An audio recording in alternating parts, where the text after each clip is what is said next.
movement is really a skill, and it takes a lot of time for you to build that. And when I launched my AIM course in Korean language about a year ago, a student actually was very interested in improving their prediction ability. And he spent about a month really focusing on their prediction. So when he's in game, he was really trying to read where the enemy team will be peeking and how were they moving. And after the game, he would often go back to his replay and see how his prediction could be better. So he did that for like a month. And about 1 month later, he himself was very proud and surprised on how much improvement he had on his prediction and reading target movement variable. In the first 1 week, he wasn't even sure that if he can get better. But just like anything else, this is a skill that you can develop and get better at. Real quick, if you're enjoying this video, please like and subscribe. So here in this clip of the friend, he's literally standing still, not even moving at all because the enemy team is not even shooting, is not even looking at him. So he can afford to stand still. And what that's gonna do is he's minimizing the movement variable. There's no movement variable affecting his aim. And like I said, if you move, whatever you move, your crosshair also moves. So it's gonna affect your aim, just like your breath or your heartbeat affecting the sniper aim. So in this case, he doesn't need to worry about his movement and only focus on his mouse aim, and that is going to increase the precision of his mouse aim. So just like sniper controlling their breath and heartbeat, he is controlling his movement variable. And if you look at the next clip, in the beginning, he is moving a lot because the enemy soldier is using ultimate. He cannot afford to stand still or simplify his movement. But as soon as his signal uses a shield in front of him, he's using the shield and simplifying his movement, literally standing still. So you can see there's a night and day difference. And whenever there's an opportunity, this high-level player, the best players in the world, are really trying to simplify their movement variables so they can aim better and so they don't need to worry about their movement getting in the way. And now you might be wondering, oh, Wizard, there's not many situations like this where you can afford to stand still or straight in one direction, basically simplifying your movement. Well, that is true. But if you take a look at this example of this, whenever he's taking the shot, he's stopping and he's simplifying his movement. And Hans does the same thing here, and the defense is also doing the same thing. So these high-level players are finding the opportunity to simplify their movement right as they are about to take a shot. And they use the time, the delay between the shots, to move around and dodge one another. So it's not very binary. It's not one way or the other. They're really looking to find the timing and opportunity to simplify their movement when they can get away with it. And this is Violet playing Zenyatta. And as you can see, when he's about to shoot the right kill, he stops. So he's simplifying his movement, and he does it very often. And here he's playing that piece, and he's doing the same thing. So going to a complete stop when he can afford to do so. So a lot of the best aimers you know, they're really looking for the opportunities to simplify their movement, so they don't need to worry about their movement variable affecting their aim. So let's take a look at the student again. So he is using a lot of AD movement when nobody is looking at him. So this is a situation where he can be just simply going for the headshot on the Widow, but he's striking AD a lot, and that is affecting his movement significantly. This Cassidy is moving right and left as if he's taking a shot, and the enemy team is not even looking at him. So there's plenty of opportunities for him to do the simple movement, whether that's standing still or doing a long straight and simplifying his movement. But right as he's about to get up, he's constantly changing the direction, and that is going to affect his aim here, not to mention that he's jumping down. So in this example, we set up our aim perfectly. Our crosshair is fully focused on the tracer, so all we need to do is just pick a mark and just take a sequence. However, we are jumping unnecessarily when we don't even need to jump. Because we're in a favor situation. If their tracer does the full damage and if you do the full damage, so if you hit that, you just win the fight. So you just win the kill. However, this Cassidy is jumping for no reason, which is affecting their aim vertically. Now because they're jumping, their aim goes up. So therefore, we miss our perfect opportunity to kill the tracer. So this is a very definitive example of our movement affecting our aim. So if you are one of those players who are habitually jumping and messing up your aim, then you really want to simplify your movement variable so you can aim better. But what's really scary is a lot of our students, a lot of our players do this without even realizing it. So when you actually hear this concept, it sounds really simple, it sounds really rudimentary.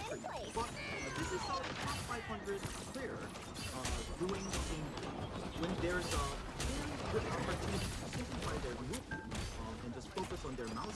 They're using a lot of AP, which is messing up their aim. And all of these players you are watching are top 500 players. And you can clearly see their movement variable is affecting their aim. It's a clear contrast to the high-level professional player. If you're serious about getting better at aim, I highly recommend you to go into your replay and see how you move when you're aiming. And see if there's any opportunity to simplify your movement when you're taking the shot. Real quick, if you're enjoying this video and if you want to learn more about it, you can check out our practical aim guide. It's in description below, and if it's not for you, enjoy the rest of the video. So the mouse variable is interesting because when I talk about using the mouse variable, I don't really mean having an amazing movement or having a good track. I'm more so talking about eliminating the mouse variable, which means using mouse less. So by using our mouse less, we can aim better, which sounds very counterintuitive and which sounds very confusing. So let me give you another analogy.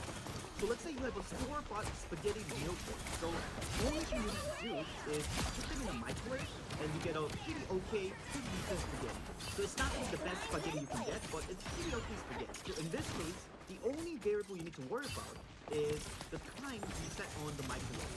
Because everything else, the seasoning and the texture of the noodles, the sauce, the flavor, all the other variables are already set. But on the other hand, let's say you're making a spaghetti from a scratch. So you need to make your own noodle, you need to make your own sauce and stock and everything. So in this case, you have so much more freedom. You can put any amount of salt that you want for your seasoning, but that also means you can really under-season them or over-season them. Your pasta can be really bland or your pasta can be really salty, unlike the microwave spaghetti. So just like that, our mouse has so much more freedom. So in theory, hypothetically, you can have a perfect aim, you can have a perfect tracking, and you can have a perfect split with your mouse. But in reality, even for the highest level players, that is very difficult. So let's take a look at this example of Kai. So Kai is expecting Ana, Violet, to go into the cover. So he is preemptively setting up his crosshair to the cover. So he's minimizing the mouse variable because he knows that enemy Ana needs to walk into his crosshair. So he is eliminating his mouse variable with this proper prediction. And this is a typical wait and click. And here, in this example, Ans exactly knows how the enemy Ana will be falling. He's also implementing the wait and click. So here, Jai is playing closer, but as you can see, as he's peeking, as he's aiming on the enemy, he's not using his mouse. He's only using his keyboard. He's using movement for his aim. So he's eliminating his mouse. This technique, this pre-aiming technique is pretty common in Valorant or CSGO, where you put the crosshair onto the wall, or in this case the part, and because you're already preemptively set up your aim, you don't need to use your mouse when you're peeking, because as you're peeking, your crosshair is already lined up. And here Shai does the same thing. He's primarily using his keyboard, he's mirroring the enemy Ash's move. So he's primarily using the mouse variable, and he's more so relying on the keyboard for aiming. And here, Prophet is expecting the enemy main to walk back into his crosshair, so he's setting up the wait and click. So he minimizes mouse variable by setting up the nice wait and click off of the prediction. So we can see even the best players, they're not completely relying on their perfect tracking and perfect place. And whenever they can, they want to minimize their mouse variable because it's really easy to mess up their aim by a big margin. So this is a top 100 DPS player in Korean level. So he's a very high level player. But as you can see, he's overly relying on his mouse variable. So he's off to the target by a big margin when the target wasn't even looking at him. It was a very easy opportunity for him to max damage on the enemy target. So, and he's doing what I call the windshield wiper aim. So he's over-aiming, it's like the windshield wiper. Constantly over-aiming around the target. And this happens because he's over-relying on the mouse variable. And this is another top 500 player, so this is also a very high level player, but as you can see, he's having an uncontrolled mouse variable. And his movement variable is also very uncontrolled. And here, this is another top 500 player doing the same thing. So you can see a lot of the high level players, a lot of top 500 and even 100 DPS players are doing this thing. So let's watch Caster in comparison. So you can see that this is a very short clip, but he's really minimizing his mouse variables and he's using a lot of the movement aim. This is not just Captain. Majority of the high-level players, like Sex Stalker, Prophet, so a lot of the players that we're watching right now, they implement way more movement aims than most of our Overwatch players. So a while ago, I actually made a video on what the movement aim is and why is it so powerful. So let's take a quick look at it. Then what is movement aim? The friend actually demonstrates this beautifully on his stream. When the target is on the left side of his crosshair, he moves to the left. So his crosshair also moves to the left. And you can see now he's on target. And when the target is on his right, he's going to move to the right. So he's minimizing his mouse aim. And this is Lip doing something similar. I call this the mirror aim. You'll see pretty much the only time he uses his mouse is when the Ana is jumping. It is a great form of a movement aim. So now let's talk about aim distance and time, which is also a big part of our aim philosophy. So if you think about a perfect aim, how would a perfect aim look like? In my head, I think of the image of a blatant aimbot. So realistically, it'll be not possible for a human to replicate it, but hypothetically, in theory, if there was anything like a perfect aim, if that existed, I think that's the closest thing that would look like. So when you look at a perfect aim, when you look at a blatant aimbot, you can see the crosshair is always on the target. So to me, that's the definition of a zero aim distance. So our definition of aim distance is we're referring to the distance between the target and the crosshair. So when you're on target, we have a zero aim distance, and when we're off target, we have a more aim distance. And if you're further away from the target, then we have a much more aim distance. So we think this is a very important concept that is worth naming. In the aim community, as far as we understand, there's no specific terminology referring to the distance between the crosshair and the target. So we just named it aim distance. So just making sure that so we're not talking about how far we are from the target when we're shooting or how close we are from the target when we're shooting. And we really had to name it because zero aim distance literally means we're on target, we're aiming correct pretty much. So then what do we have to know about the aim distance and what does it have to do with the target?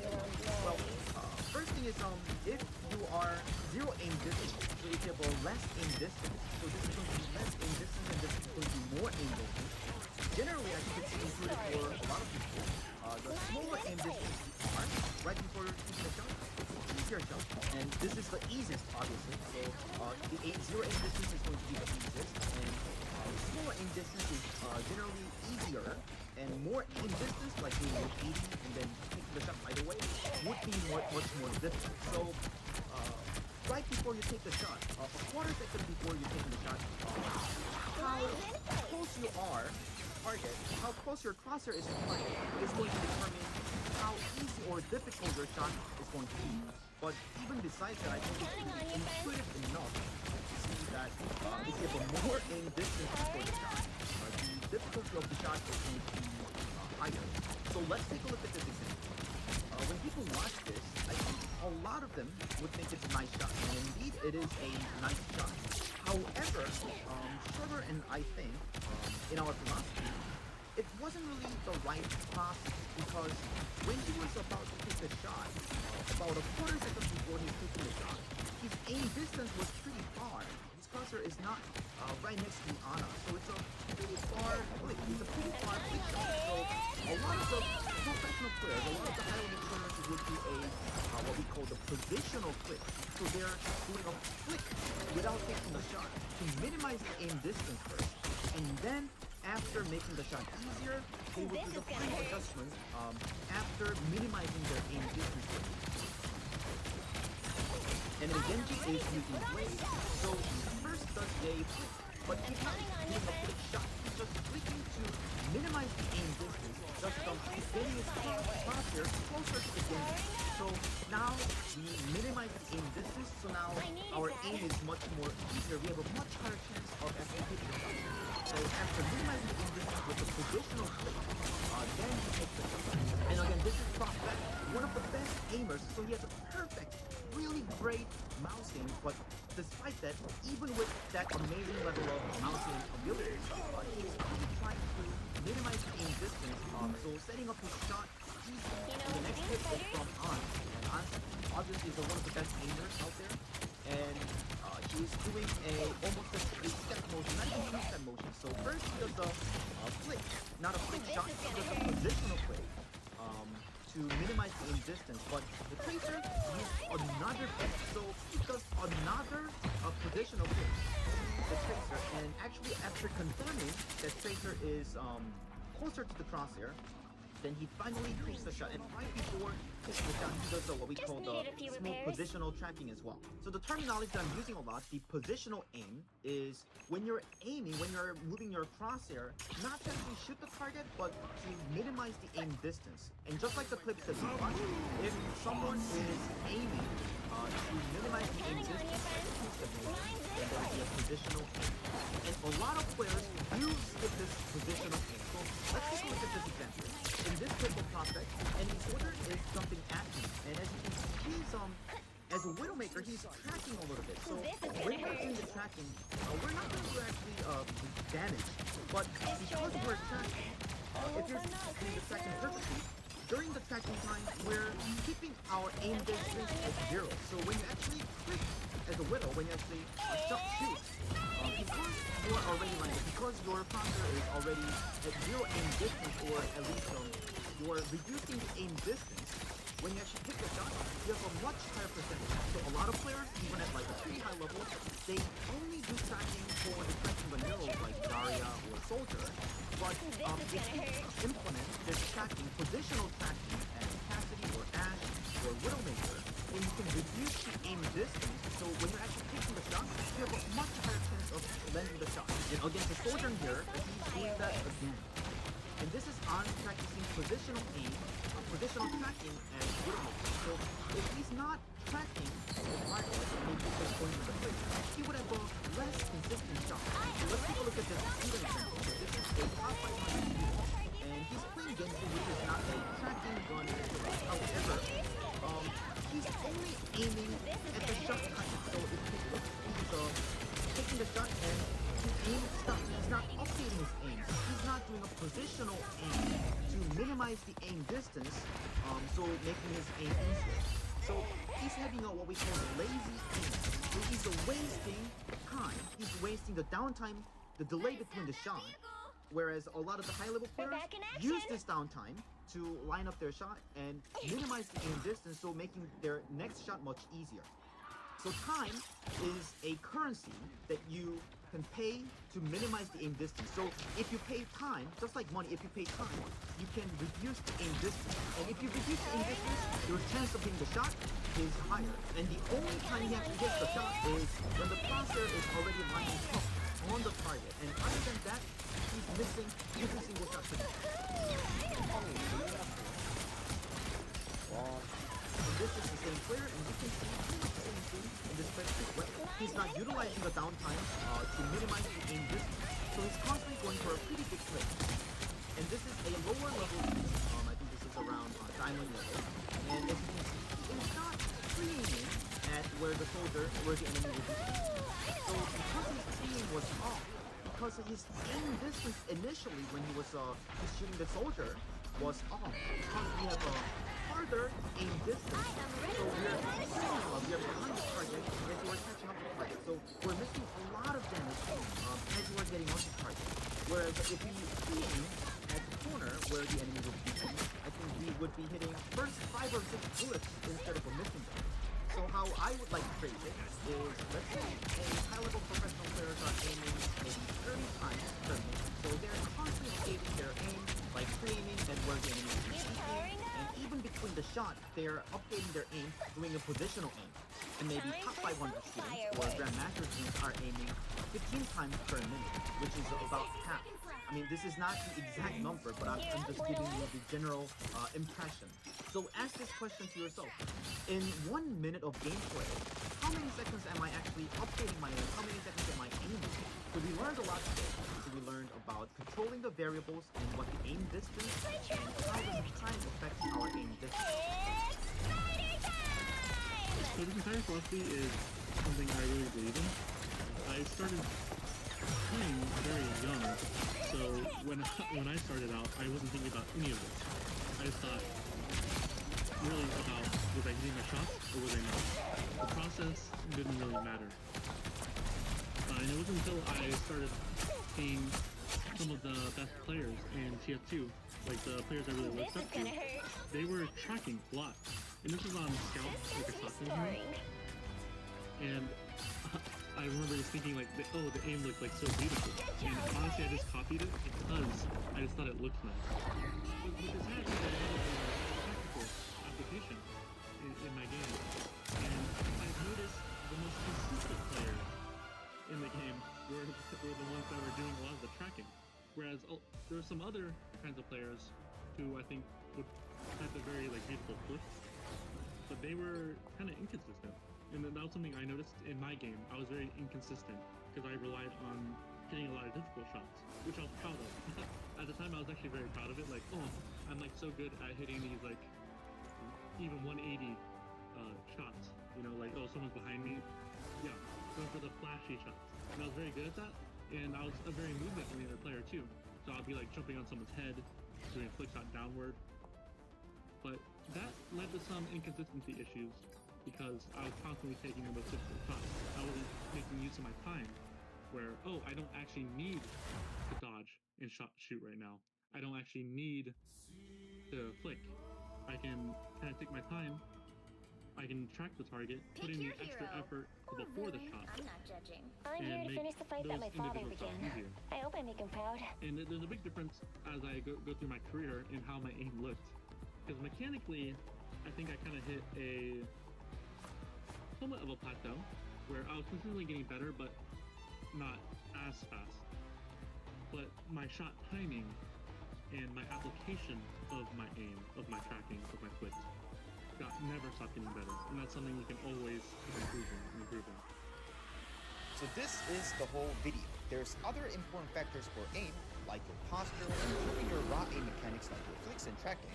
But we thought this is more over the topic, which is also... But I feel like I was born to pilot it. Get ready. I'm not eager to put another life at risk on the battlefield. Cap, 大丈夫. Spider will protect me. I certainly hope so. I won't let you become another Bucky. If I end up a super cool cyborg assassin, I promise I won't blame you. Deal? The battle starts in 5, 4. Season 2 has hit everyone's rank like a freaking truck. With the giant D rank and the change in the rank system, many players are struggling more now than ever. But in this video, I'm going to give you advice on how to climb from every single rank, because there is different tips you need to use if you're in bronze and silver versus being in diamond and grandmaster. So we're going to break it all down. But if you want more targeted help, 30 days of free coaching, check it out right now in the description. And I stream Monday, Tuesday, Thursday, Friday. Follow my stream and come say hi. I'm trying to get partner and I would appreciate it. Let's jump in. Now first we're going to talk about bronze, and this actually applies all low ranks. The lower in rank you are, the more this advice will apply, and it's guaranteed to get you out of bronze. In bronze rank, the game is literally a deathmatch. I see way too many players trying to play the game of a hero shooter, where they're taking space, enabling their DPS, healing everybody up, and really, this is not what's going to climb you out of bronze. The problem is, the lower in rank you are, players are constantly staggering, no one's helping each other or on the same page at all, and the reality of it is, you can't rely on anyone. So, how do you actually climb? It's simple, you kill things, and you don't die. I want you to overly simplify the game and make it like it's a deathmatch, because that's essentially what it is. And you can do this from every single role. Whether you're tank, rocking a 4, you go in, you drop down on enemy supports, you bubble them off, and you kill them. You fly away, you go get a health pack, then you come on back and kill someone else. You're getting value without the need and resources of your team, and you're still living. Whether you're playing a support like Mantis, running around, actually confirming kills, sleeping divers with a really forgiving sleep and punishing them for it, or playing DPS that are self-sufficient and don't require you to constantly pocket it. If you're playing Iron Man and you're screaming at your team, you're constantly looking up to heal you, and they're incapable of doing so, you are going to be slamming your head into a wall. I'm telling you right now, you need to play in a way that enables yourself to ride most of your health packs, or just a lack of a need to be constantly pocketed and enabled. The less you require from your team to get value, the better. And it's so true to the point where there is certain heroes that I wouldn't even recommend playing in the lowest of elo. Like if you're really trying to work with your team and you're playing like Magneto, for example, I don't think you should play a traditional Magneto in low elo, if Magneto at all.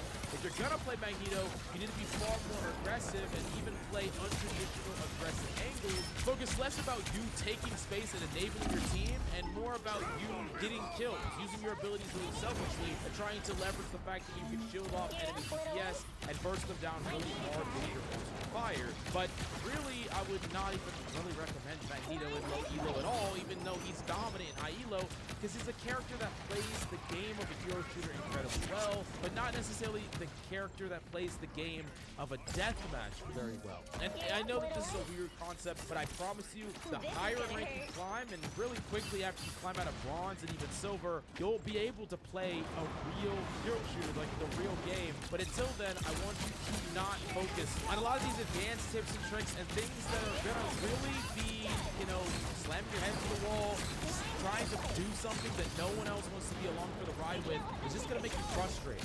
So self-sufficiency, high kills, low deaths, I promise you this will get you out of bronze. Now moving up to silver, it's going to be more of the same thing. There is still that deathmatch nature of silver. However, things are definitely taking a big step up from bronze. And there's a lot more pieces stuck in silver than there are stuck in bronze. So let's talk about why the players are stuck in this rank and what are some things you can do to get out. Once again, you need to focus on being impactful without teammates. I think a lot of people like to look outward a lot in silver. They say, my supports are not healing me, my tanks aren't taking space, they're just sitting around, my DPS are never getting picks. And here's the reality that you need to accept. You don't deserve good teammates until you climb to the rank that those players are in. So if you had good teammates that did all the things that you want, they would not be in silver. They would be in a higher rank. And understanding that means that you need to try to do more with less. You need to try to be more impactful with less resources. And that's really how you are tested in silver. Not with what you can accomplish when your team fully pocket you and do everything you want them to do. It's when no one is doing anything that you want or giving you anything that you want. How are you performing in that environment? Of course, there's going to be some characters that are going to be able to do this easier, but understand that it's not about yelling at your teammates or screaming that I need this or need that.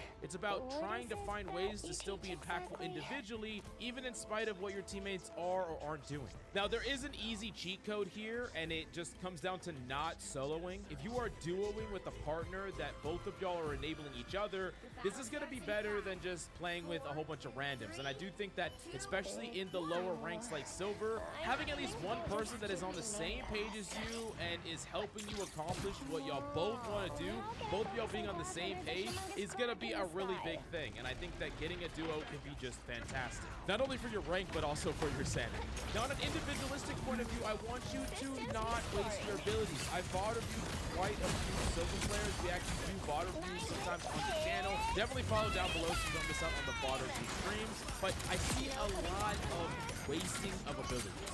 This is true no matter what role. Like, I see Magneto's wasting a lot of bubbles. I see Adam Warlocks and Loki's wasting totems and soul bonds. I see DPS just kind of using abilities for no reason. And a lot of the times, there is two reasons that people are using these abilities poorly. Number one is they take some pressure and they just kind of dump abilities in response to any sort of pressure. You know, like, and Loki takes a tiny bit of damage and he pops his totem.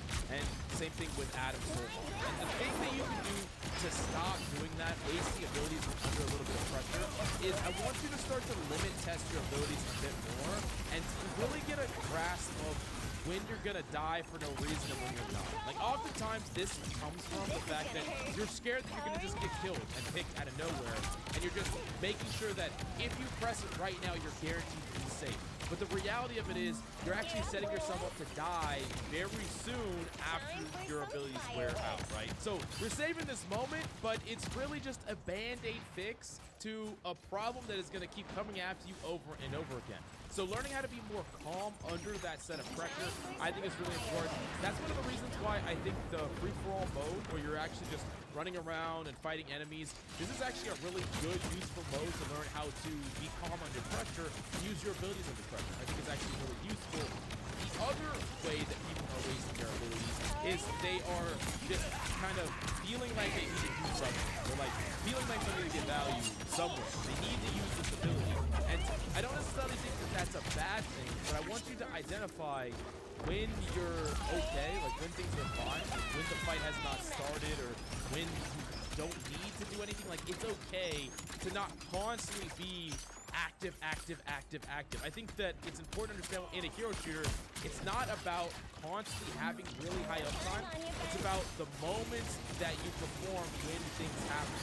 So you don't want to just like dump abilities all the time, because you need them for specific moments. It's not about always being active, always being proactive, always making things happen. You need abilities to respond to certain things. You want abilities for certain moments. So it's okay to just like not use an ability all the time.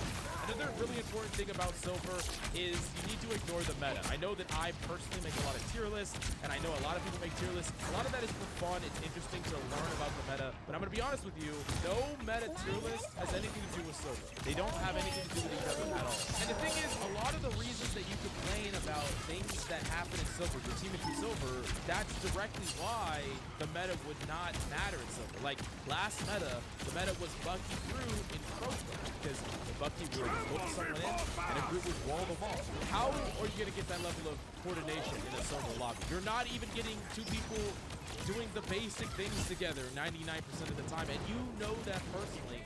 So metas don't really matter. Mechanical skill also greatly impacts how good certain characters are. Characters like Ella are going to be way broken or really unplayable depending on your mechanical skill. So anyways, anything can work. Please ignore the meta. Don't get overly, obsessed with the meta to the point where you're not playing what you want to play or getting good at what you want to get good at, because that's the only way that you're truly going to climb in the long term, is by actually playing what you enjoy and having fun while you grind. Now, the next rank is Gold, and I think there's a lot of problems in Gold. A lot of players have similar problems in Gold, and the first one that I have to constantly bring up because it's so important is stats. Over harping on stats. I can't tell you how many times on stream people ask me, I have this much heals, is that good? Or I have this percentage accuracy, is that good? Or they say stuff like, I had this amount of heals. I had 20,000 heals and we lost. Oh my god, I did so much. Here's the thing. These stats are completely arbitrary. They're completely irrelevant, and it doesn't help you to focus on them. And I'm going to tell you why. Stats don't mean you played well. In fact, stats could mean that you played poorly, and it doesn't actually tell the full story. Let me talk about accuracy stats. Right? If I have really low accuracy stats, you could say, hey, they're actually better at aim than you. But what if they spent the whole time shooting at a hole, shooting at a group, and I spent the whole time shooting at an enemy hella, and I killed them a consistent amount of times, and I ended up getting a lot of final blows and actually carrying the game. So while they have a higher accuracy, who actually had better aim? Who had more impactful aim? Let's talk about heals. Let's say you have, 10,000 more heals than someone else, but that person helped make plays, helped create advantages for their team. It was an invisible woman that constantly shielded one of their flyers and pulled the enemy DPS out of position and had really perfectly timed ultimates, and they never double ulted. That person carried far more than you having 10k more healing. So I want to make this clear. It doesn't mean that you didn't play well, but what it does mean is that these stats don't paint the picture. And if you're over harping on them for your development and to tell you that you played well or use it as a justification that you shouldn't have lost or whatever, you're thinking about the wrong things. Like, no stats matter if they don't end up in a win or help you get a win. And this is ultimately the most important point, because win rate is what you should be focusing on, ultimately trying to get that dub. Now, another thing that in Gold I see a lot is players are trying to be very, very flexible. They're overly flexible. I really want you to focus on mastery of a few heroes, most of all, like, I do understand you want a great comp. You want like two tanks, 2 supports, whatever. But if you have certain characters that you really want to grind, you really want to get good at, I would encourage you to at least try to make them work.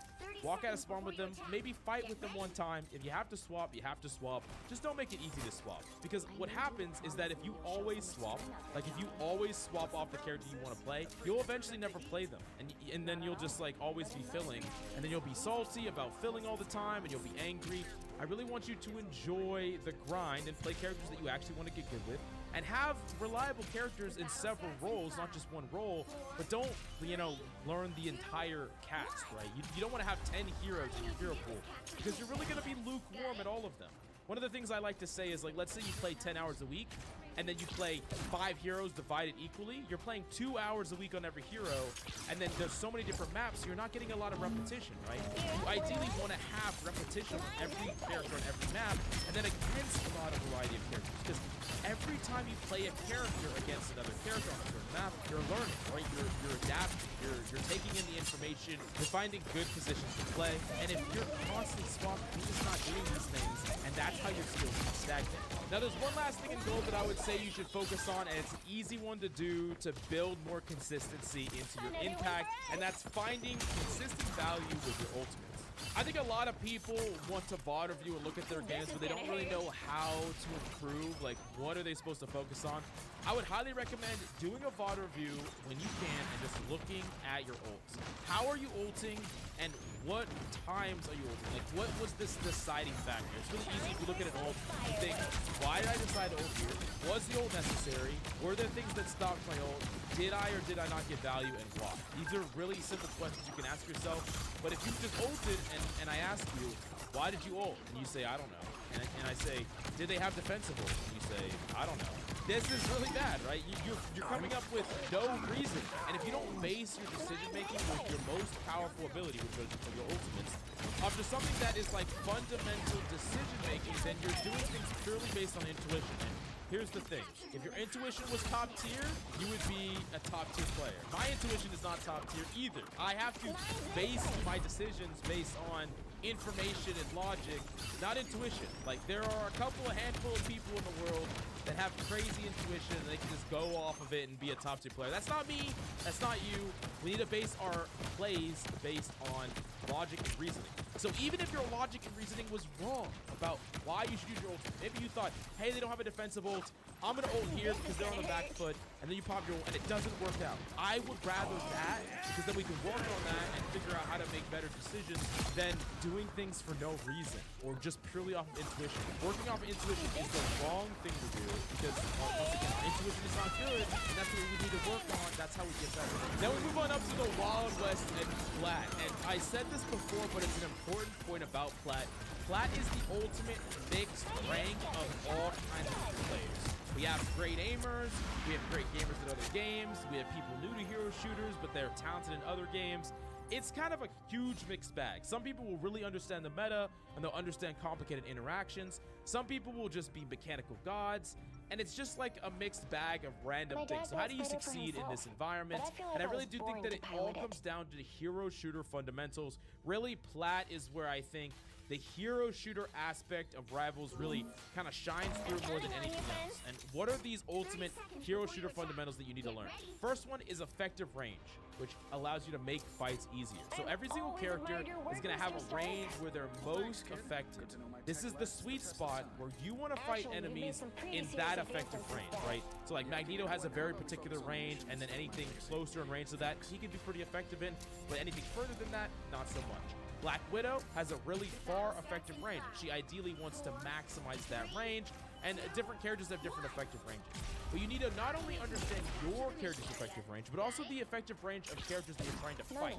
Because if you can create a situation where your hero is effective in a range that the enemy hero is not, that's how you can make fights easier. Moon Knight's about to get what he deserves. Oftentimes oftentimes the fight between Magneto and the Thing, right, is the Magneto is trying to maximize his range and try to keep him at the furthest distance that he's effective, and the Thing is trying to close in the gap and get really close to him. The Magneto's never trying to close in that gap. He's trying to force the Thing to use his cooldowns and his movement to close in that gap for you. So Magneto's always going to back up and keep distance and keep distance and keep distancing. Well, he's behind us, and I tried protecting y'all, but no heals. That's kind of the song and dance that they go for. But if you're as Magneto pushing into aggressively, playing into the effective range of the Thing, you're doing half of his job for him, or most of his job for him, and then that Thing gets to swing into you without ever investing, you know, his charge in to close in that gap. And he can use it in a lot more dynamic ways to pivot in or pivot out, and that gives him more power. So understanding that there are ways to create advantages for you based on knowing the differences in the ranges. And another example of this on the other end is, like, let's say you're playing Bucky up against a Black Widow. You cannot fight that Black Widow in far ranges because you're not very effective in those ranges. So you need to be creative. Use terrain, use cover, close in the gap. Try to fight that person from mid or close range where the fight is a lot more even, where you actually have a chance to trade blows. Otherwise, you're setting yourself up for failure. This is a core hero shooter concept. Another thing that's really core to hero shooters is the idea of pushing and pulling.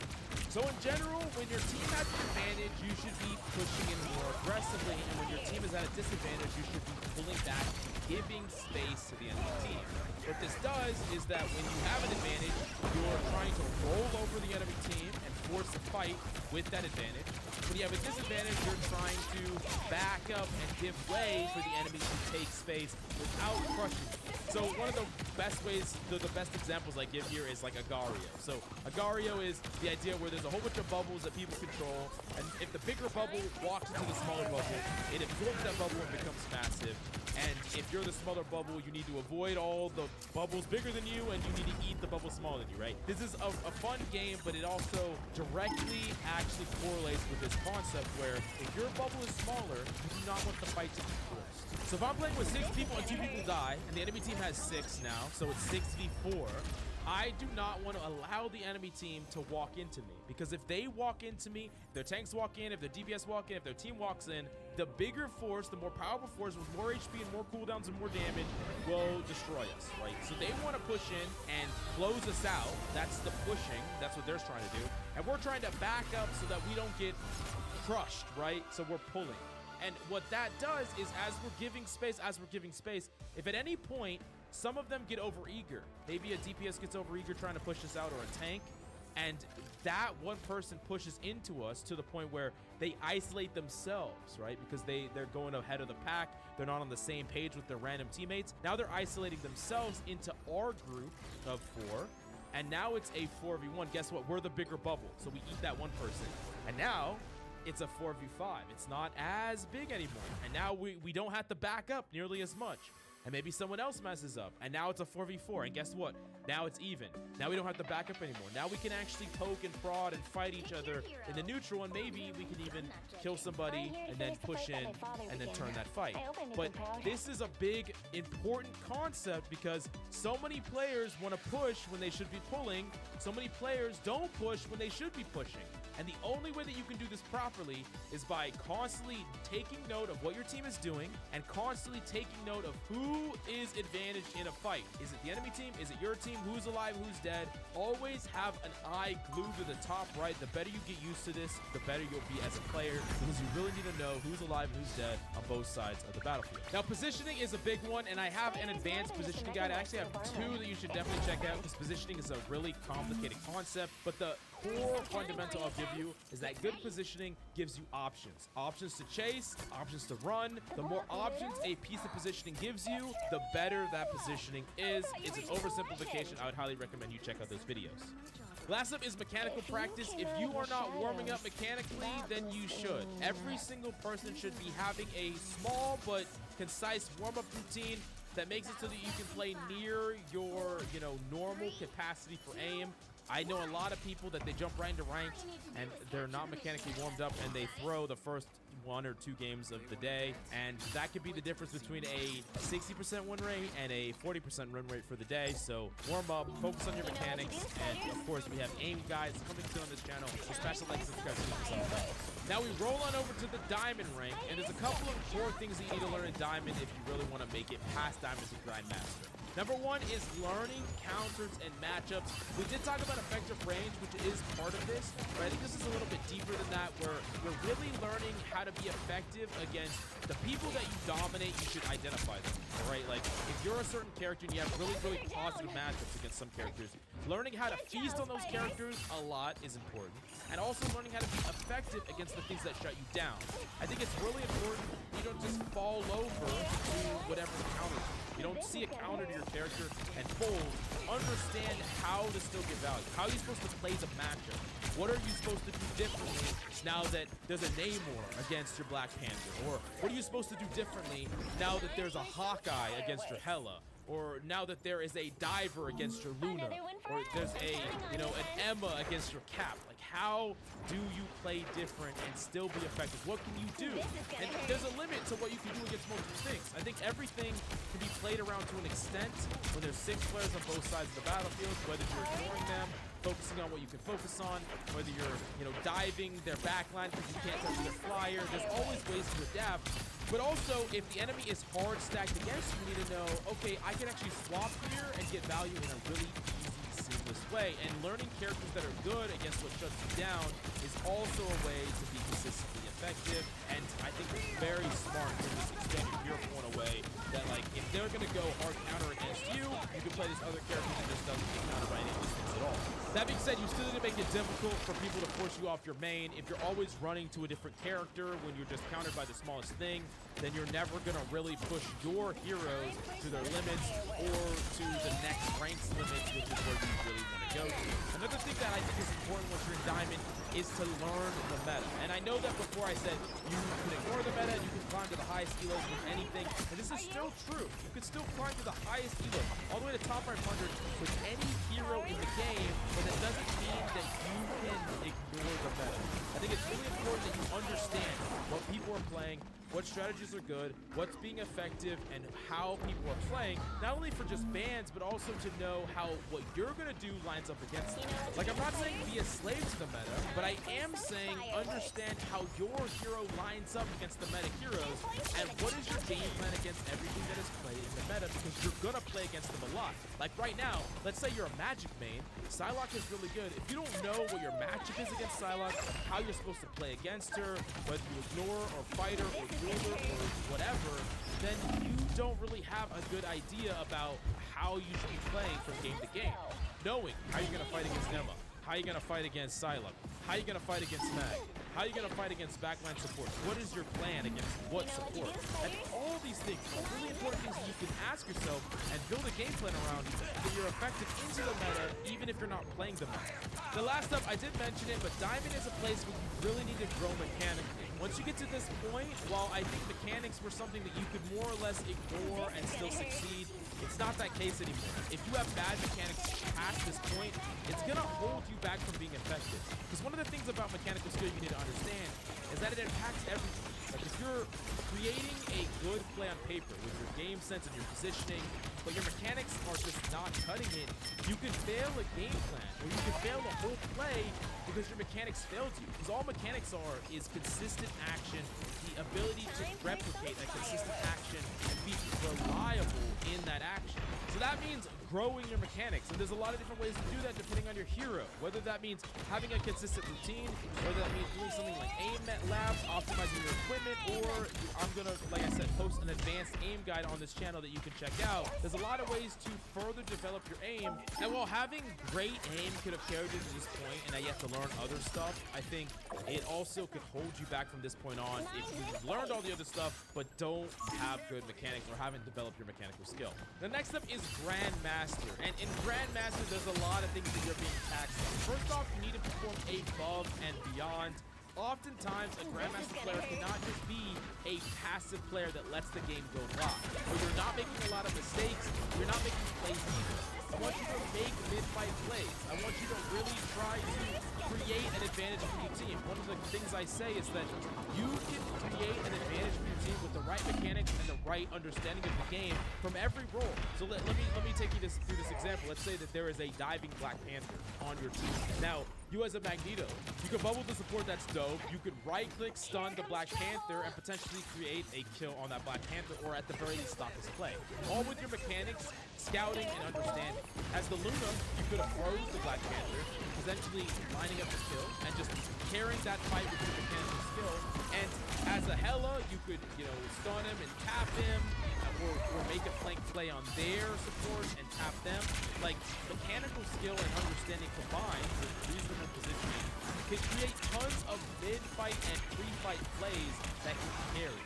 And also, it allows you to create playmaking that you wouldn't just be able to do without being able to rely on that level of mechanical skill. So I think in Grandmaster, the focus on being able to do these plays and execute them well, hit that Magneto ultimate, make sure that you make that play that is a risky play, but it actually pays off for you because you have reliable mechanics and you have a good understanding of your limits or the limits of your character. Another thing that's really important in Grandmaster is to shut down problematic players. There's going to be some players that you run across that are obviously hard carrying the lobby.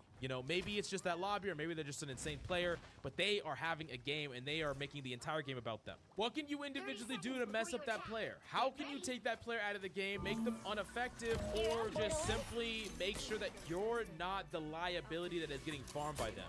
Whether that's a card carry DPS player, support, tank, whoever it is, understand that they are getting value. Identify that is the person that's carrying, because sometimes it's not the most obvious thing. And then find ways to give that player a harder time. Not allow that person to just coast. And sometimes a player that dominates the first half of the game kind of fades into the background in the second half of the game. It happens all the time. I'm sure you have had games when you started off insane, and by the end of the game, you're feeding, you're making mistakes, things aren't going right, you start swapping to different characters. This is what you want to do. You want to create uncomfortability. Don't allow a player to just sit in the pocket and do everything they want the whole game. If you can't identify these problematic players and create game plans to shut them down, then you're not going to be able to advance past Grandmaster. Now, a super important one in Grandmaster is to stop being a liability on fill. This is something that happens when you're in a relatively high elo. Most players play to win, so most players are going to fill a good amount of the time, or some amount of the time at least, and this is the kind of requirements to climb past Grandmaster. When you get to play the characters that you main, you need to carry on those characters. You need to dominate, you need to deadlift, you need to be insane, and you still need to be a solid role player on fill. Nothing else will do. Like, if you are filling and you're not playing particularly well, then you're actually a liability on that fill, because they're going to be carry DPS and carry tanks and carry even supports that are going to make, short work of you. You're going to be the obvious hole in the composition. But you miss time abilities, you miss time the needs of your team, you miss time plays, and you're not carrying. And here's the thing. I'm going to tell you right now, don't fill on characters that you just can't play well. And if you can't play a character well enough to make them your fill, then you need to grind that character and get better at that character, maybe even grinding an ult, so that you can build those characters and actually play those characters at a reasonable level. Because if you are carrying on your main and you have a 65% win rate on your main, but every time you fill, which is like half the time, you're playing characters you can't really play very well, and you're throwing the majority of your games, and you have a 35% win rate on those, then your win rate is going to balance out and maybe even be negative. So it's really, really important that you make sure that you are still stepping up even on the roles or the fills that you're playing. Because here's the thing, just because you're filling doesn't mean you're owed a win. You still have to work hard for that win. You still have to perform better for that win. And it's really important that you understand that. And last up, the thing that holds the most people back from this rank, or anywhere around that top 3% to top 1%, is ego. Players get held back because of ego. Just because you climb tier and you're better than a lot of people doesn't mean there isn't more for you to go, more space for you to go. And here's the reality, going from here to becoming a top 100 player is harder than going from bronze all the way.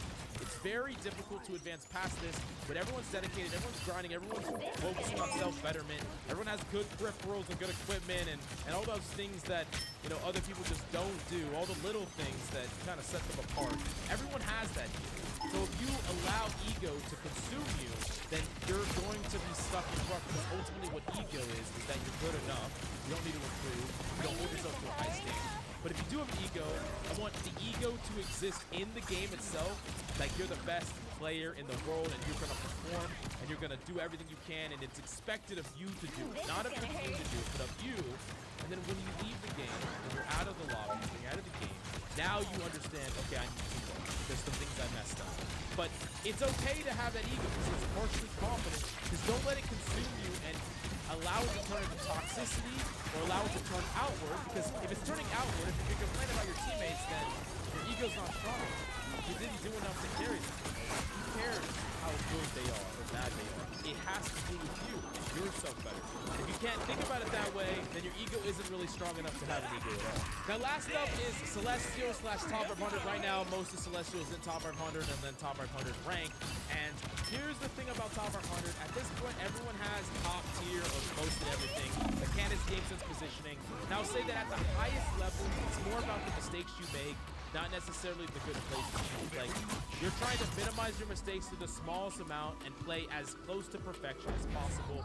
And another thing that you should know is that Marvel Rivals Ignite just got announced, and across 4 different regions, there's gonna be $3 million in prize pools for tournaments in Marvel Rivals. Like, this is a huge announcement, and this means this is the start for the Rivals Pro scene for the foreseeable future. And that's a crazy amount of money, just a giant amount of money that is gonna kickstart the pro scene. And when you're at this level, you should be joining a team, you should be grinding hard, because you're here, you're actually closer to becoming a pro than anyone else, and you're very capable of, entering in this new world of pro grinding. So, VOD review, consistency, analysis, routine, and even trying out and joining stream teams. If you want me to do another video about what you should do to go pro in Rivals, I can also make that. I can definitely break that down for you. But I think this breaks down everything. I would give you all my advice for every single rank in Season 2. If you enjoyed the content, please smash that like, subscribe. 30 days of free coaching. Check it out right now in the Rivals Academy. And subscribe so you don't miss out on my aim guide and a lot of other guides coming soon. Thank you so much for coming by, and I'll see you next time. Time for some fireworks. There are a ton of mistakes that players are making with every single role in Season 2. That's why in this video, we're going to go over 3 tips for every single role and give you tips and tricks so that you can dominate on tank, DPS, and support. But special thanks to the sponsor of this video, FlexiSpot. They sent me both their C7F chair and the E7 Pro standing desk. I love both of these, but let's talk about the chair first. You see, I've tried every type of gaming and office chair, but this chair is extremely comfortable to the point where I can sit on it for 30 seconds before you attack. Get ready. Season 2 has hit. That's some nice armor you got there, sweetheart. How much you want for it? There's a lot of mistakes that you're Rocket. still making in You know a Season spider 2 is that up for is sale. keeping you in Elo. Now, if you keep doing these 10 things, you'll be stuck there forever. So if you really want to improve and get Not the hell out of yet, low but Elo, I'd be then this is careful the if I were perfect you. video for you. We're gonna break everything down that you need to know. But follow my educational stream in the links down below and ask me any question. And check out the Marvel Rivals Academy 30 days of free coaching also in the links down below. And let's get into it. Now, the first thing that you're doing wrong in How can I Season 2 focus in class low when there's a Elo humongous is crack playing in the the game sky? correctly. And you're like, what the hell, Bill? So what are you talking about right now? But here's the thing. A lot of players will see high-ranked play, or they'll see pro play, or they'll see their favorite counting on you, team play, friends. and they Time for see some how it's fireworks. right? Tank to forward, DPS take off angle, of course enable DPS, and, the game flows. The game flows, but the lower you go, the less This is gonna hurt. hero shoot at all, and really, you're kind of devolving into a destiny. The problem, tanks don't push forward into space. DPS are basically who knows where, doing who knows what, and support players may or may not be pressing their ultimates at the same time, or not at all, who knows. So basically, know the what to do, lower spiders? you go, the less and less you can rely on anyone Time playing for the some game like fireworks. a hero shooter. And this is really important, because if you're trying to play the game like it's an effort, it's really, you're going to be very frustrated. You're going to be like, hey, I'm trading space. Systems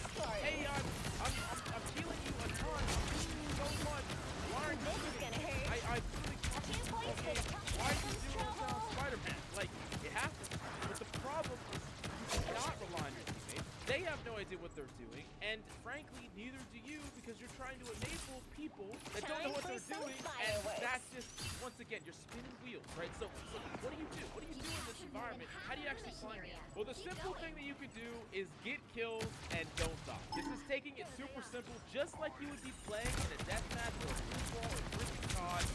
Try to get kills, try to get a limb, try to get try to load, and try not to die. This is important. And if you're playing a character that doesn't have the ability to do this, I honestly recommend playing a character with a lower level.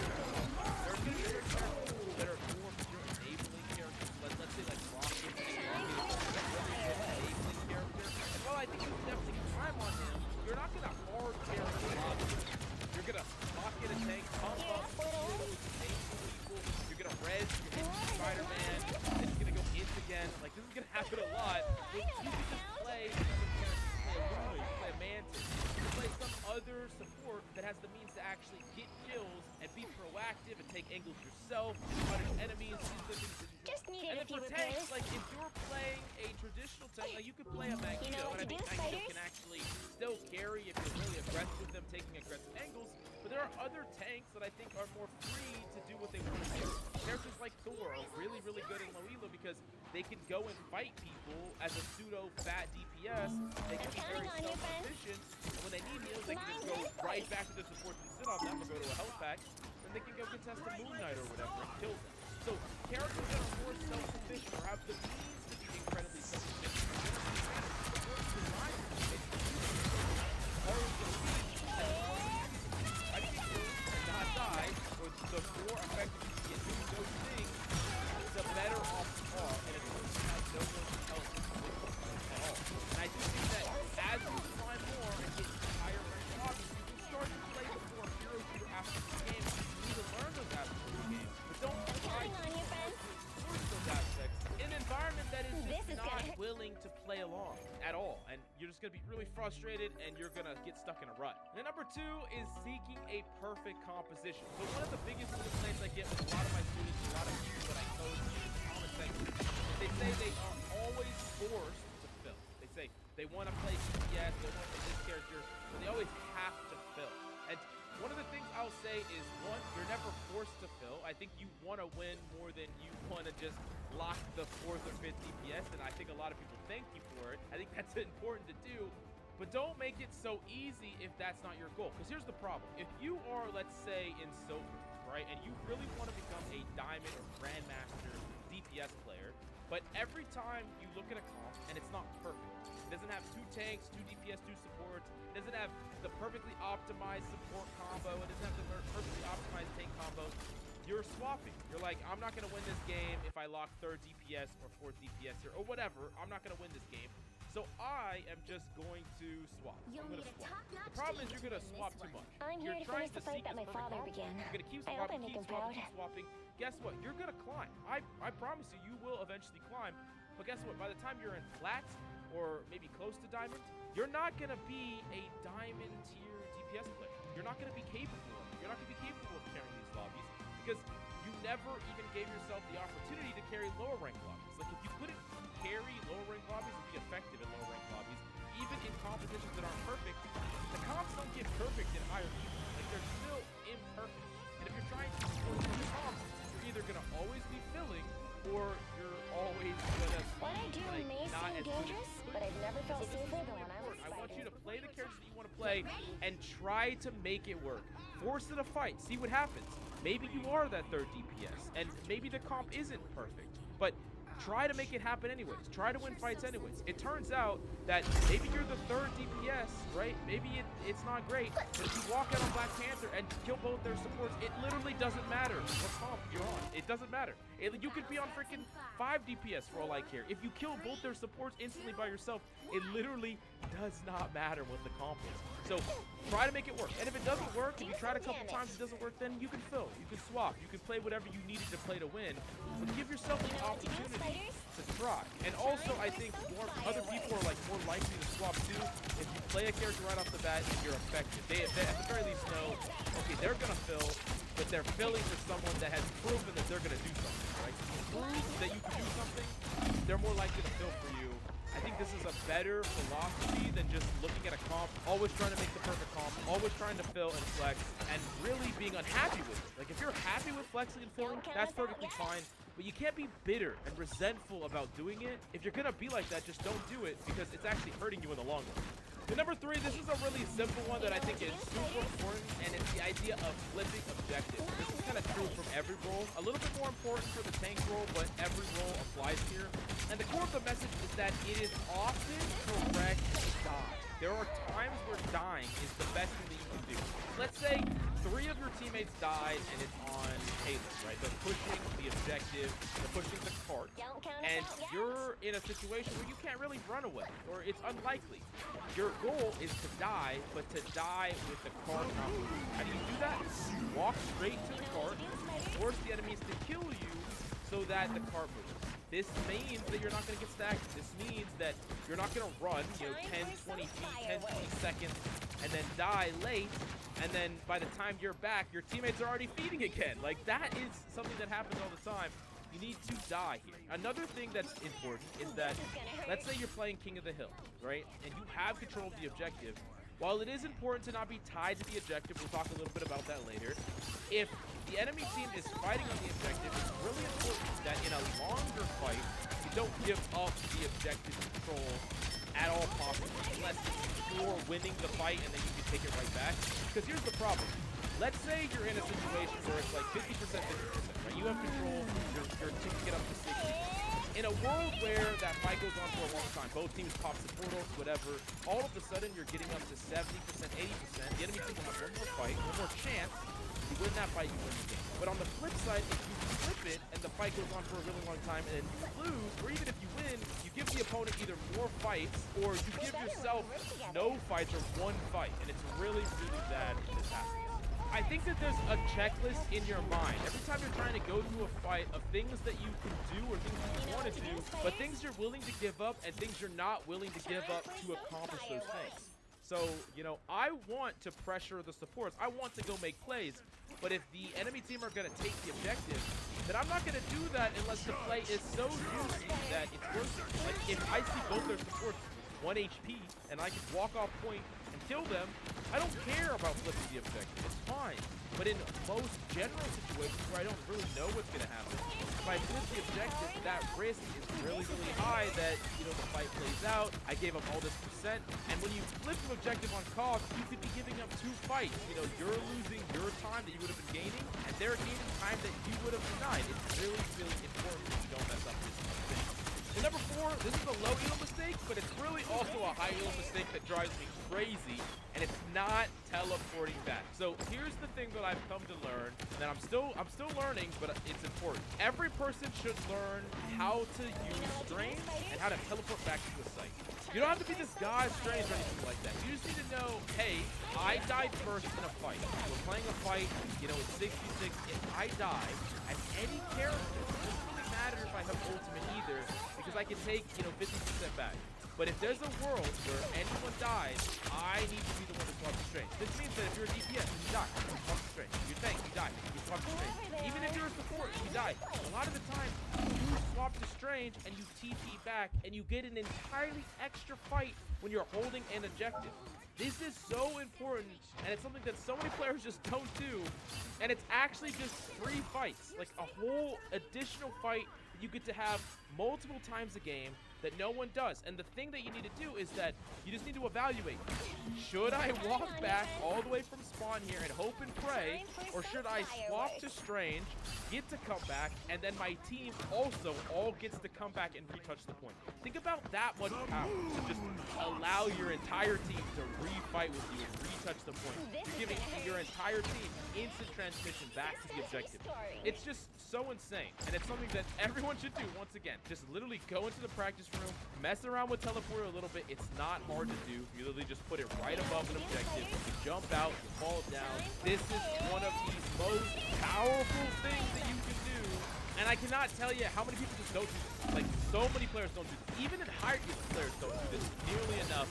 It's one of the most important things to learn, and there's actually no excuse to not do it. And if you know a little bit of Strange or learn a little bit of Strange, all the better. All the better makes it even easier. Now, tip number 5, going back to objectives. Being married to objectives You know is what to do, extremely poor, and it's a really bad habit to be This is into gonna hurt. that could actually prevent you from climbing. So, one of the things I like to say is that if you control an objective, if you control a payload, or you control a king of the hill, you want to push past and off the objective. If you're just standing on cart, or you're standing on the point, you're messing up. And here's the reason why.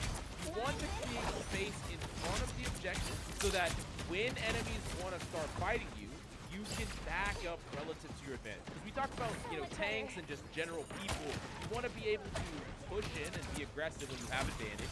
When the enemy's weak, when you kill people, whatever. When you have a disadvantage, you want to be able to pull back. Or when you use cooldowns that didn't get kills, you want to be able to back up. But if you're on, sometimes backing up at the point, back it off point, which you just once again can't afford to do, which goes back to the you can't flip the objective type stuff that we talked about in 3. So what does this mean? This means that you want to push up past the objective, forward, take a fight in front of the objective, take a fight in front of the card, in front of the point. And the reason that you do this is because they start popping open.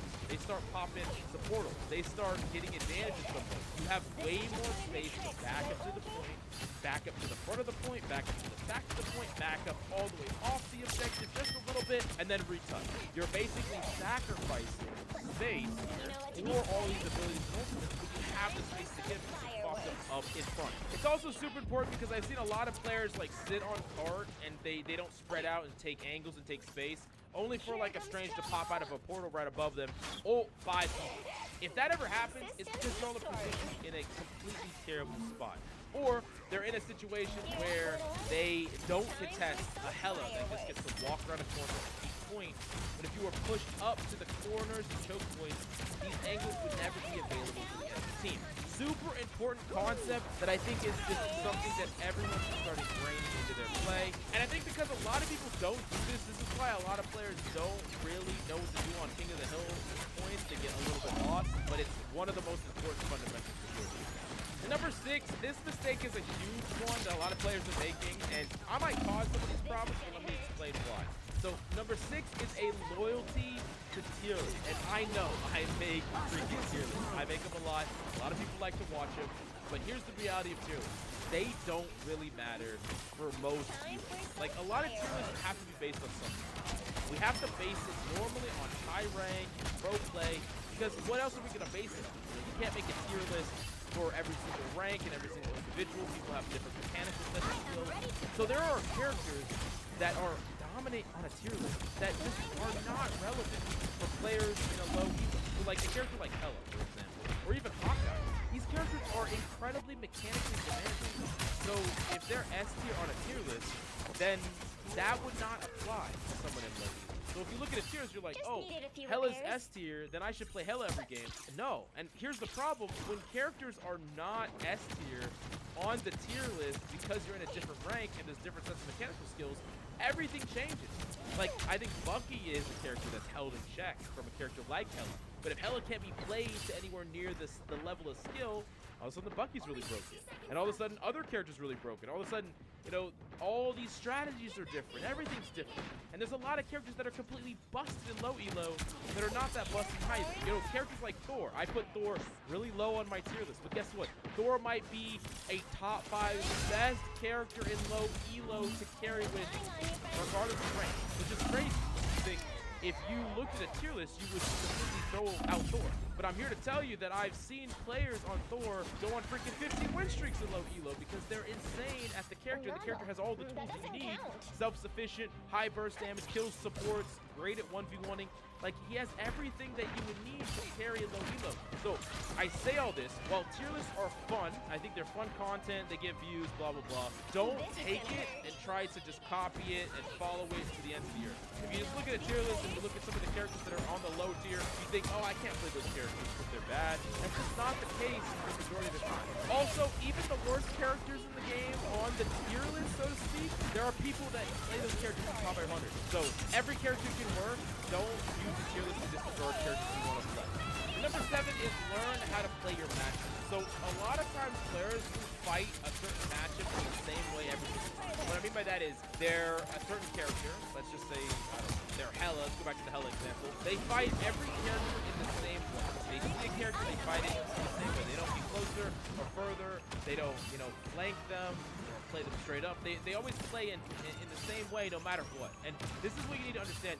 Characters have strengths, characters have weaknesses, and you want to find a way to fight in your character's absolute strength and the opponent's character's absolute weakness if there is a huge discrepancy. So let's go to Bucky, actually. I think Bucky's are really great because there are some characters. So if I'm Bucky and I'm up against, a lot of different characters, any melee character, I'm trying to keep my range. I'm trying to keep my distance because I'm effective from distances.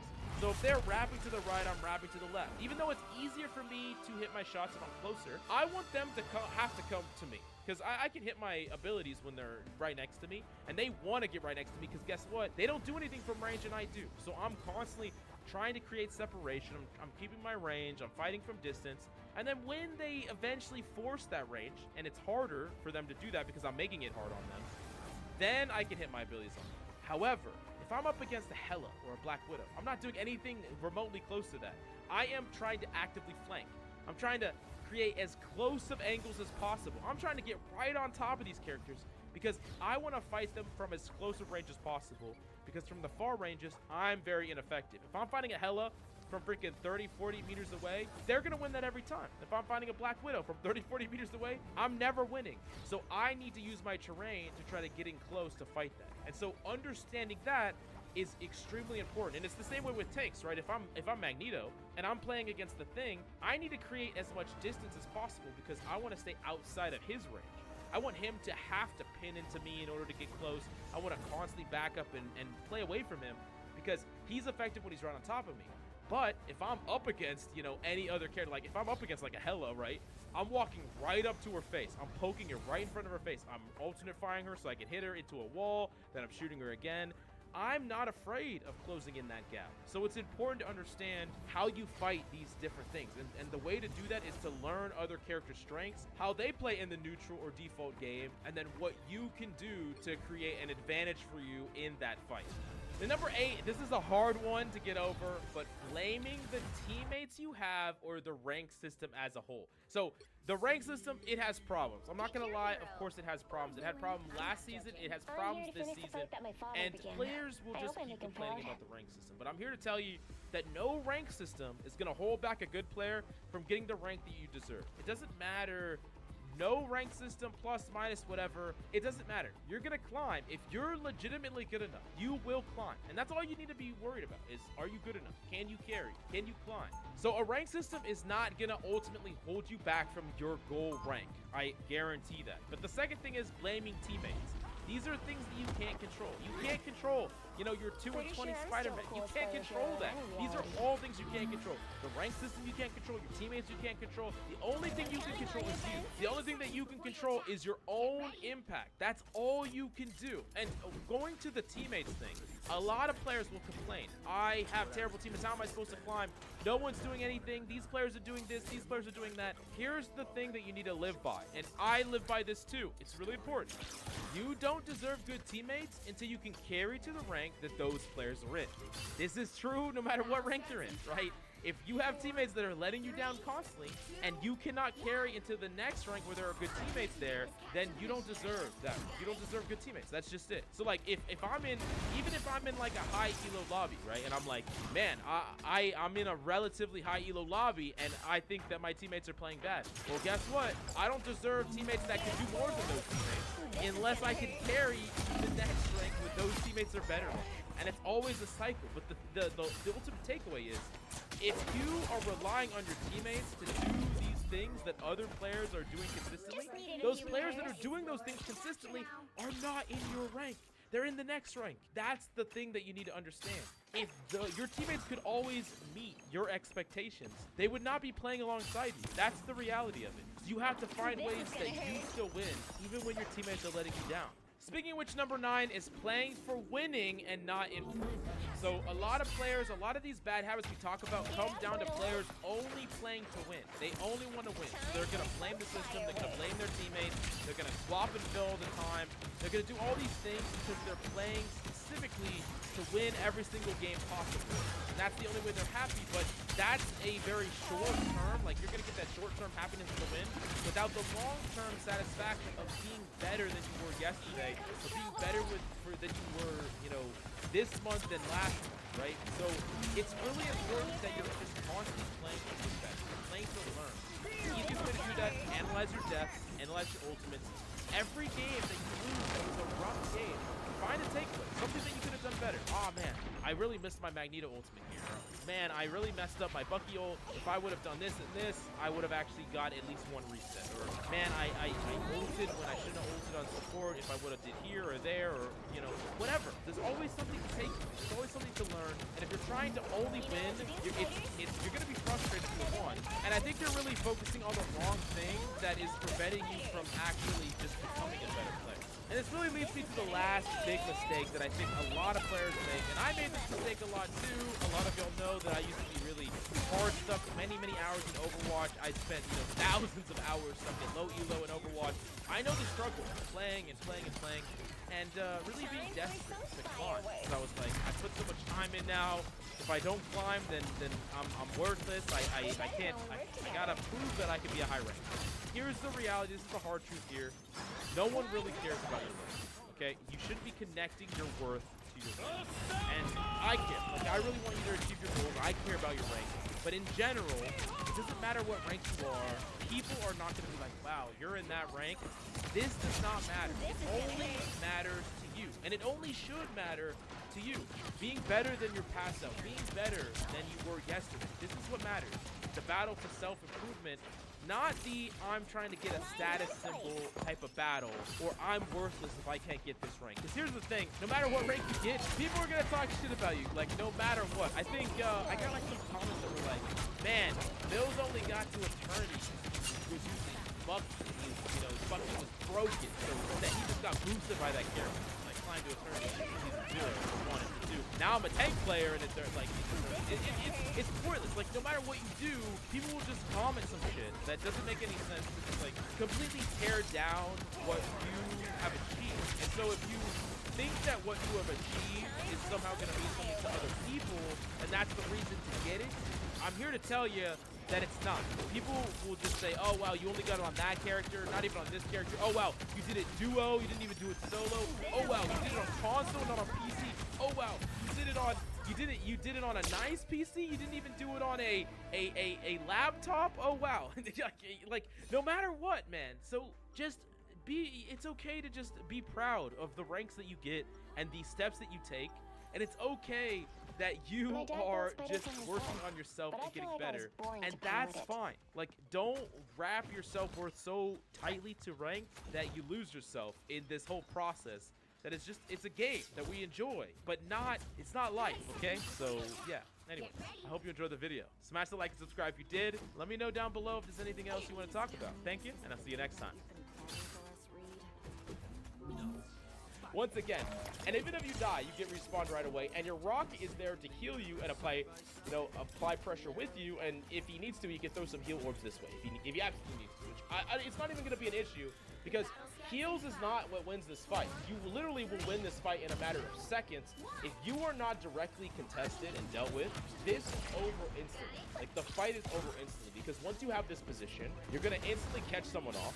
If there's any tank in open space, they're going to die right away. Any support in open space, they're going to die right away. DPS, dead right away. Or the enemy team has to massively back off here, and then your team gets to take the objective, start applying, pressure on them, counter the objective. And they have to push back into here with someone that gets to play from a powerful position, and even has cover here to back off. You can even set up a turret. Now you can also set this up, like I said, with other characters. I think Hela and any other support. Jeff, Loki going up here is really strong. And another thing you could do is set up a stage of dive from up here. So if I'm Loki, I can, teleport up here, walk over here, and my Cap can slam in up here, or my Thor can go slam in up here. At the same time that I'm there to heal him and shoot at the target that he's on, right? I can even throw in a totem up here and apply healing up here for him if I need to. And the idea is I have a better line of sight at helping people that are engaging this area. If I'm up here and I have a Star-Lord that flies across, I can provide healing for that Star-Lord and even shoot at the person he's fighting and let him maintain that position and make a play up here. Versus if I'm with my team all the way over here main, I'm not helping this engagement at all. I'm not creating advantage here. I'm not helping to confirm a kill here. I'm not clearing this space.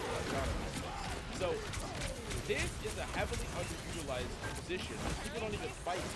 And it shows a fundamental misunderstanding about cross angles, creating that crossfire, creating team fight winning plays, and double downing on the same play.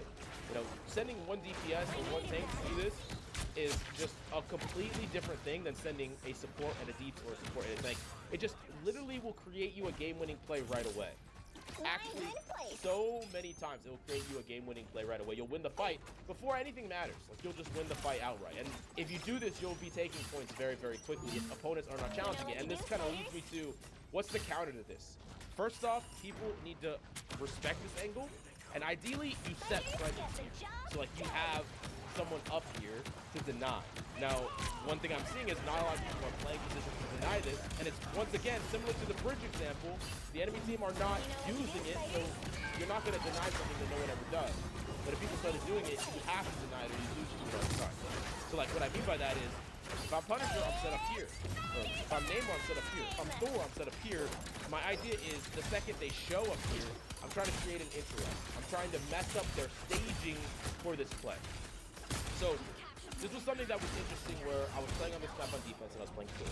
A lot of people were interested about why I was playing the space, and there was a magic that kept on coming up here, and a venom that kept on coming up here, and when they got up to this ledge, I would instantly challenge this magic. I would fight this magic, I'd force her down. I kept on doing that, and every time, because what she was trying to do is she was trying to set up here, wait for her cooldown, and then look for a play where she could go across, and challenge my team.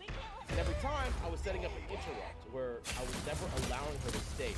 Because if I give her this position, then it's really threatening for my teammates here.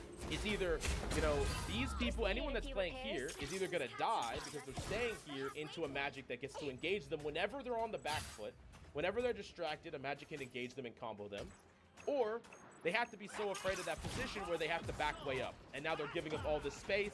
The enemy team gets to play forward and take objective control, and then it's really, really hard to retake them. So, in order to deny those things, you play up here and you deny the enemy team, prevent them from staging so that your team can still occupy the powerful position without being afraid of their life at all times, right? That's something. So the entire game, I was just literally just denying enemies' positions, and it most likely won us that game because they never got to actually make a play. They were very ineffective. So the magic might get blamed. It's funny because the magic was probably doing the right play where they were actually staging appropriately. It's important to understand that you need to deny these things as well.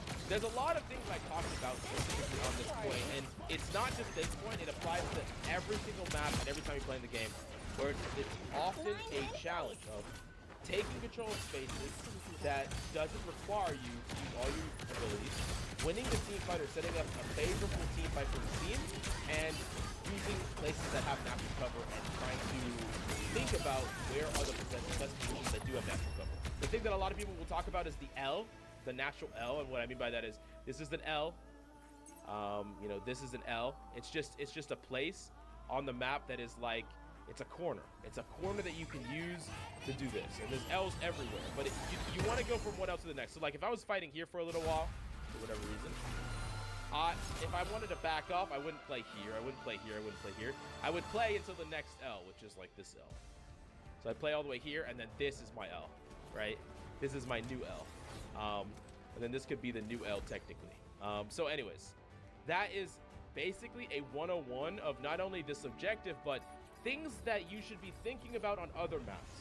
If you're just constantly funneling in through the primary place at all times, you're creating really, really hard takes for your team. And especially on a map like this on attack, this is like a problem-solving game right here. That's what this is. This map, this hold, you have like what, like 6, 7, 8 tries to take this. So you have eight challenges, 8 tries, 8 attempts at a puzzle to unlock. You have a puzzle that you need to figure out, but what people are doing is they're using all 8 attempts to run it down main 8 goddamn times. You're trying to solve the puzzle the same way 8 times, And you're hoping that, you know, through the variables, the RNG, the mistakes that your opponents are making, it's gonna work. It's gonna work. But I'm telling you, if you think about this a little bit deeper, you think about how to create those cross angles, you think about the spaces that you need to challenge, this will be a much easier take. You could take it far, far easier, and you're playing the game at a much higher level of understanding than, you know, just hoping that things work, or you're only trying to make plays with your ultimates. You're sacrificing many fights until you have ultimates to even make a play. And that happens a lot, where people will throw like 3 fights in a row going in the bad position here until they have ultimates, because with the Luna Snow ultimate, you can hold an open space now, so the mistakes you are making are not as punished as they were before when you made them 3 fights prior or 2 fights prior. But anyways, I think this gives a lot of insight in this map, but it doesn't explain everything. So if you have any questions, I really want to hear from you. If you like this kind of video and you want to see deep dives like this on other maps, definitely let me know. I want to do some more advanced conceptual stuff. So this is going to be a little bit of a departure for some of the simpler topics and things that we talk about, but a lot of people have been craving understanding the game at a higher level, and I want to kind of explain some of the things you should be thinking about when you're playing in your games.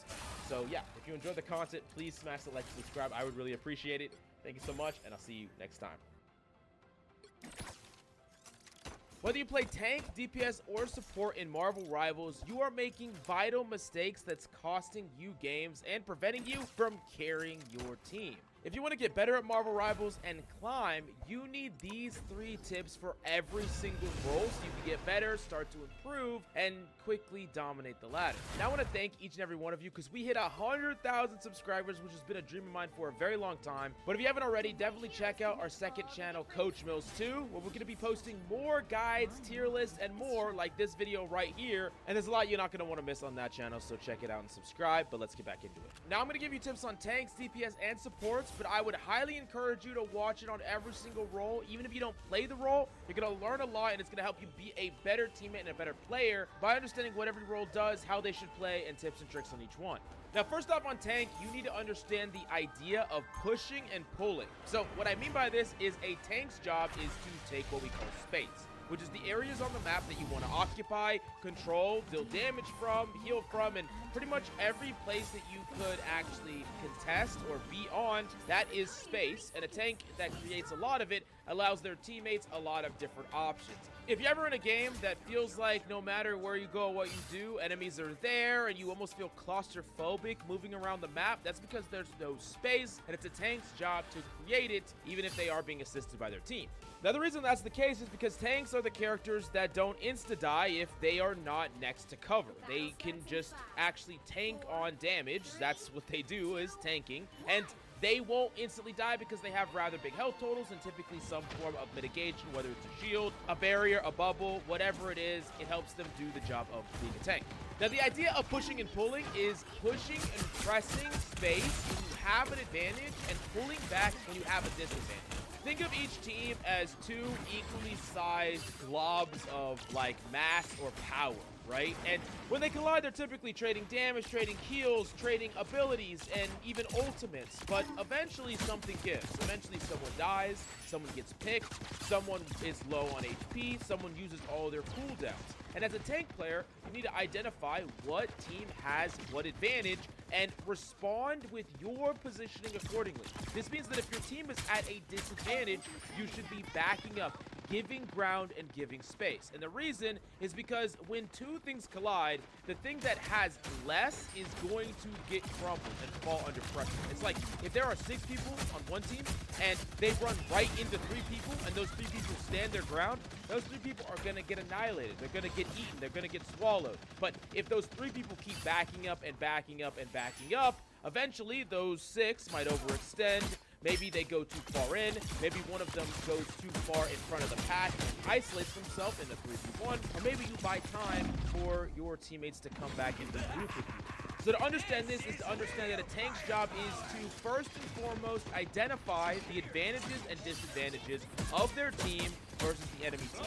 Understand the current state of the fight. You are the one that decides how you fight, when you fight, and where you fight every single time. And there are several things that you should be keeping track of, like the amount of numbers on each side, who's dead, who's alive. At any moment, if I turned off your screen or monitor, I want you to tell me how many people on the opponent's team is alive and how many people on your team is alive. That's a really important skill. understand what's the health pool of all the people on the enemy team, start tracking enemy resources like ultimates and even cooldowns, because if you identify, hey, the Luna doesn't have her ice and the Mantis doesn't have her sleep, now they're vulnerable to a dive, I'm going to jump on them as Venom, let's go jump on them together. These are things that you need to identify and ways that you can kind of decide when to push and when to pull, who has the advantage, who has the disadvantage. Now, the last bit I'll add to this is when opponents are investing ultimates that add a lot of power to their team. So like a Luna Snow ult adding a ton of power to their team. You got to think about it like this. If there's 6 people alive and they're Luna Snow ulting, now there's 6 people alive that have a ton of health or extra damage, right? And so that means that they have increased that advantage and strength of their team immensely. And what does that mean? If their team is now, instead of like a 6 of power, it's a 7 or 8 of power, do you want your team of 6 or 5 to run into that? No, because the bigger amount actually always wins, right? When they collide, the bigger amount of power will win. So what do you do as a tank? You back up. You allow the enemy to push it. You allow the enemy to invest the resources. You give ground as much as you possibly can until those things end. Ultimate ends. The thing stops. That is what's super important. If you run face first in to opponents doing that, you are forcing your team to fight in a situation that you're not going to win because you're at a huge disadvantage. The next up is the idea of corners and cover. A tank has mitigation abilities, and they also have the ability to tank damage and not instantly die. But that being said, you can't do this for a very, very long time. Oftentimes you have cooldowns that protect you. Oftentimes you need to give your supports time to heal you, and this means that you need to be playing around corners and cover. Natural cover are the areas on the map that not only block enemies' line of sight, but also block damage. And ideally, you want to be standing around a piece of natural cover so that if you need to, you can stop fighting an opponent temporarily while your team actually heals you, brings you back to full, or you get your cooldowns back. If you are engaging enemies in the open 24/7, you're going to run out of your natural resources, you're going to run out of your cooldowns, you're going to force your supports to pocket you, and you're going to fall over and die. And the fight's going to be lost because of you. And you could be saying, hey, I'm standing on the objective, I'm doing what I'm supposed to. But oftentimes, every time a tank is accomplishing something, it needs to be done in waves based on their health, their cooldowns, and their team's resources. Just like we talked about the pushing and pulling of a team fight, there is also a pushing and pulling of you yourself being capable of fighting and not fighting at any given moment. There are going to be times that you don't contest an objective. There are going to be times when you let the opponents have a tick or push an objective to a certain point because you are not ready to fight yet. Because once again, we talk about advantage, disadvantage. In your current state with low HP, a support that can't pocket you, and no cooldowns, you do not want to run into a force that has more things than you, right? You want to kite, back away, prevent the fight, or delay it until you're ready to fight on a level playing field or even an advantage. This is the core idea behind tanking in general. The idea of fighting when you're ready to fight and not fighting when you don't want to fight at all, and positioning in a way that allows you to decide those things. So having a piece of cover next to you, having a corner next to you means that if you want to back away and you want to use a piece of cover to protect you temporarily, you can. And one of the things that's super strong to do is play around the corners of areas and chokes. If enemies are trying to funnel through a choke or round a corner, you can use that corner to protect you, because the corner forces an enemy, if they want to chase you around the corner, to isolate themselves from the supports that are following behind them.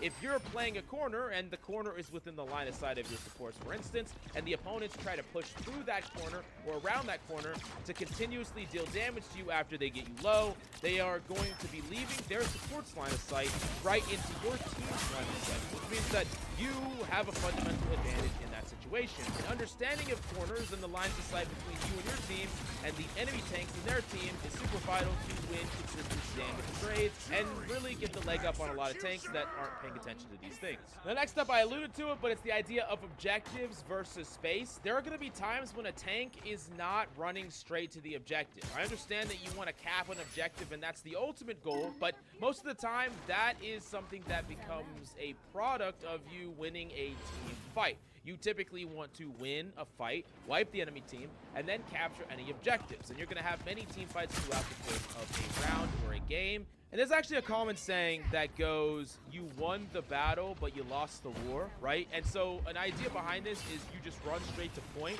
and maybe you won the battle because you capture a tick, but because you didn't contest someone on the high ground, a Punisher that's set up in a turret location, or just something that needed to be contested or dealt with, you lose the fight. So you won the battle because you got the tick on the objective, but you lost the war and you all got wiped for no value. Your opponent's got more ultimates than you, and then you're gonna lose the next fight, and then the next fight, and you lose the game. Remember all those strengths that we talked about with tanks, how they have extra health and mitigation? This means that they can go to certain areas that other characters would have to risk their life to go to. Like, let me give you an example. Let's say that there's a Hela sitting on a high ground bridge all by herself. Now, if you're Spider-Man, or if you're Black Panther, or even if you're Mantis, anyone that wants to contest that person, they could risk their life. The Hela could stun them and shoot them, and I'm not saying they shouldn't at some point to risk their life, but you gotta understand that anyone who wants to force that Hela off that bridge has to risk their life to do so. But if the Hela isn't forced off that bridge, she's gonna sit there and shoot your entire team. So someone has to do it. But is a Thor, or a Hulk, or a Venom likely to die, if at all, if they are contesting the Hela, if the Hela is solo? No, they're not likely to die. And this is one of the big core responsibilities of a tank, is forcing enemies away from the areas they want to control so that you can have an easier fight eventually. So instead of beelining right to point, you're going to control this high ground, you're going to control that one, you're going to force someone off of this position, so that now it's a lot easier for your team to walk up, help you, so that you don't just push straight to point, ignore that Hela, now your team have to fight her, the teammates die to her, and maybe they finally kill her, but you could have prevented that death, you could have forced her away, you could have helped your team get in so that they could help you when you're finally contesting the objective. Understand that there's a lot of responsibilities around tanking, but if you do these things right, you set up a very difficult position for the opponents, and you always set up favorable matchups for your team. So that's why I think tanking is one of the hardest carry roles, because really, if you're setting this up, you could have much worse DPS and supports, but you make their job so much easier that you're winning, and they're performing well because you are creating this opportunity for them. Like, you could be doing the wrong thing all the time, and maybe if you have an amazing DPS or support, they could just contest that Hela, kill them, and it's no problem. But why even force them to do that? Why even force your teammates to overperform when it's something that you could have done risk-free? Now, you DPS players, you're not getting off easy either, and we have a lot of tips that's going to help you become a better DPS, whether you're maining it or filling it. These are the vital tips for you. The first thing that you need to think about is, what is the objective for your composition? There are a lot of DPS to choose from, and if you're just randomly choosing them all the time, even if you have 3 different mains, you're probably doing something wrong, because every single composition wants to accomplish something different. You can play a DPS to either change up your playstyle or play a specific DPS that helps your team accomplish their goals. So what are the different types of composition? The first one is a sort of dive composition, which is characters that want to jump onto the enemies. Typically, they want to go in on the backline, assassinate supports, strategically target enemies, and they are going to use their mobility to do so. Now, there's compositions like poke, which is typically trading damage from range, poking from a far distance, and whittling down the enemy's resources. And there's brawls, which are compositions that want to get up close personal, typically fight people closer on the front line. Although these are terms that have been used in past hero shooters, they don't perfectly align, but understand where and how your teammates want to fight. Are they going in mobility style? Are they going to be fighting from a mid-range? Or are they going to be poking from distance? Now, the easiest way to identify this is what tanks your teammates playing. Like, if you have a Venom and a Hulk, these characters are characters that are going to want to jump in and go into the backline. So if you don't play a character that kind of helps with that game plan, then you are creating an anti-synergy. And let me explain exactly why that could be a problem. Let's say you have a Venom and you have that Hulk, and they jump into the backline on a Mantis and a Luna. What are they baiting out? They're baiting out heal, they're baiting out both sleeps, they're baiting out all these cooldowns. Does that mean they can get a kill? Probably not, but now the entire backline on the enemy team doesn't have any cooldowns to stop pretty much anyone. So if you're a Black Panther, or a Psylocke, or Magic, or any character that could jump the backline, guess what? Nothing will stop you, and you could go crazy. All those sleeps and stuns, you don't have to worry about them at all. But what if you're like a Punisher? Or what if you're like a Hawkeye? Well, you could certainly just aim at stuff and kill things normally and still win the game. You understand that all the value that your teammates are creating, all the value that your tanks are creating by baiting out those cooldowns, are not being followed up by you. And the fact that the supports can use their cooldowns, get the tanks off them, and then go back to doing their job, not worried about being pressured any further, is something that you have created by not synergizing with the tank. I'm not saying you always have to synergize once again, but it is something to think about. You might be making a game harder on yourself. Even if your tanks are playing good and you are as well, you might lose that game because of that anti-synergy. Now let's say you really want to play Punisher and you're still playing a dive. What can you do to actually still be effective? And typically it comes down to trying to time your engages and your pressure to correspond with how your team is engaging. So if the dive is going in on the supports at that same time, you want to be trying to time your aggressive engagements. Maybe you go in on a zip, maybe you go for an aggressive angle, maybe you're trying to get line of sight on the supports, or you're just generally doing damage to other things while the supports are occupied. Understand that if you could at least correspond the pressure at the same time, then you are going to be adding more problems than the opponents can solve. If you are fighting when your tanks are not fighting, or maybe if you are playing super safe when your tanks are playing aggressive, then you are creating more anti-synergy and you are making the job harder on you and probably losing the fight for your team. Now, you can't always have a perfect composition, but I would suggest trying to sync up with one other person. Know what your tank is doing, know what someone else on your team is doing, and try to find a way to do the same thing as them, so you can try to overwhelm a certain character's utility and breakpoints together and create some sizable advantage. The number 2 is prioritize living over plays. And I think that everyone knows DPS players can die and feed the most, but it's actually a reasonable thing for DPS players to die more than tanks and supports. And the reason is because everything they do is more risky. Every time they go on an off angle, they push up, they make a play, they are taking a risk. They can't play in the back the entire game because then they're giving up an angle, they're giving up certain areas, and it's really important for a DPS to control the off angles of a fight. Like, have you ever played a game where you're all played together and there's always like a constant flanking Black Panther, and maybe there's like someone like a flanking Ella, and there's all these characters like all around you, and it's to the right, to the left, behind? That's because none of the angles and the flank routes and the area around the map are controlled. And we talked about with tanks how they're supposed to create space, but tanks can't be everywhere. They can't stop everything. They can't hold off everything at all times. But a DPS can take control of these little flank areas. And ideally, they take control of them and they're still within line of sight of their supports in the backline. And they're controlling and trading and fighting on these off angles. But that being said, they are weaker than tanks. They're more likely to die. And when they're taking these angles, when they try to take an angle on an enemy, they are also being subjected to potentially dying. So as a DPS, I understand you could die. And there are a lot of risks you're taking. But it's important to be very real about the deaths you're having, because at the end of the day, having low deaths on a DPS allow you to impact many more fights, and if you're dying a lot, you're making a fundamental error in the way that you are being aggressive. You are not taking an off angle, which is something adjacent to your team, but within line of sight, ideally, of your team. You are flanking too much. You are isolating yourself too much. You are fighting battles where no one can help you, and you're not doing the job of controlling angles to help your team progress and potentially create plays and have fights from multiple angles on the map. You are just going in all in for the kill, and you're trying to be the hero every single fight. Now, the biggest problem with this is what you're actually doing is creating a lot of 1v2s and 1v3s, where you are trying to fight many people on the enemy team and then complaining to your team why there's no one to help you, why there's no one to assist you in that, but you yourself are the one that is isolating these fights. This means that if you're ever trying to full commit to a fight, you're ever trying to fully flank, you're ever trying to commit without your team, you need to consider that you're not going to get any help. You're probably not going to be able to get any help. So don't commit to these plays unless you're confident you can pull them off without the assistance of your team. Because if you're going all in and creating these angles that are impossible for your team to help you in, then that's a huge risk, but there needs to be a chance for a reward.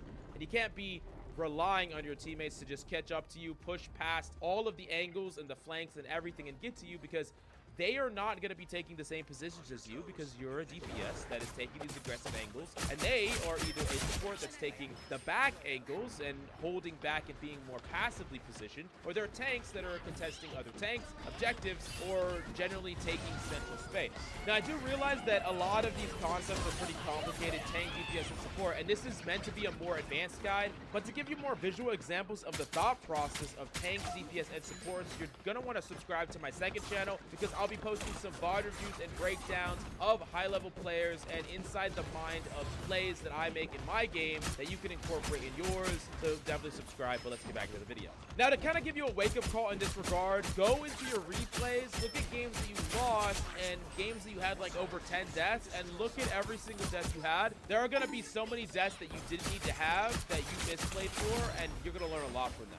Now, the next one is effective range, and you need to understand that every hero has their own effective range that they really want to fight in, right? A Black Panther wants to fight in super close effective range. A Hawkeye wants to fight in really far effective range. And you need to create, ideally, a range mismatch with opponents in matchups if you want to win. So, as an example, if you are a Black Panther up against a Hawkeye, then you want to get close in the gap, right? You do not want to be peeking that Hawkeye from any range besides right on top of him. That means you're routing around the map, you're getting tricky with your flank routes, and you're not peeking him in open space. The more times you allow him to see you when you're not in your effective range, the more you risk death for no reward. I want you to hear me now, because this is really, really important. You are peeking people that you should not be peeking. You are subjecting yourself to unnecessary risk all the time when you are not fully committed to creating that range mismatch. Now, even in some lesser examples, let's say I'm playing Punisher or Bucky up against a character like Heller or Hawkeye. I do not want to set up a long-distance fight with these characters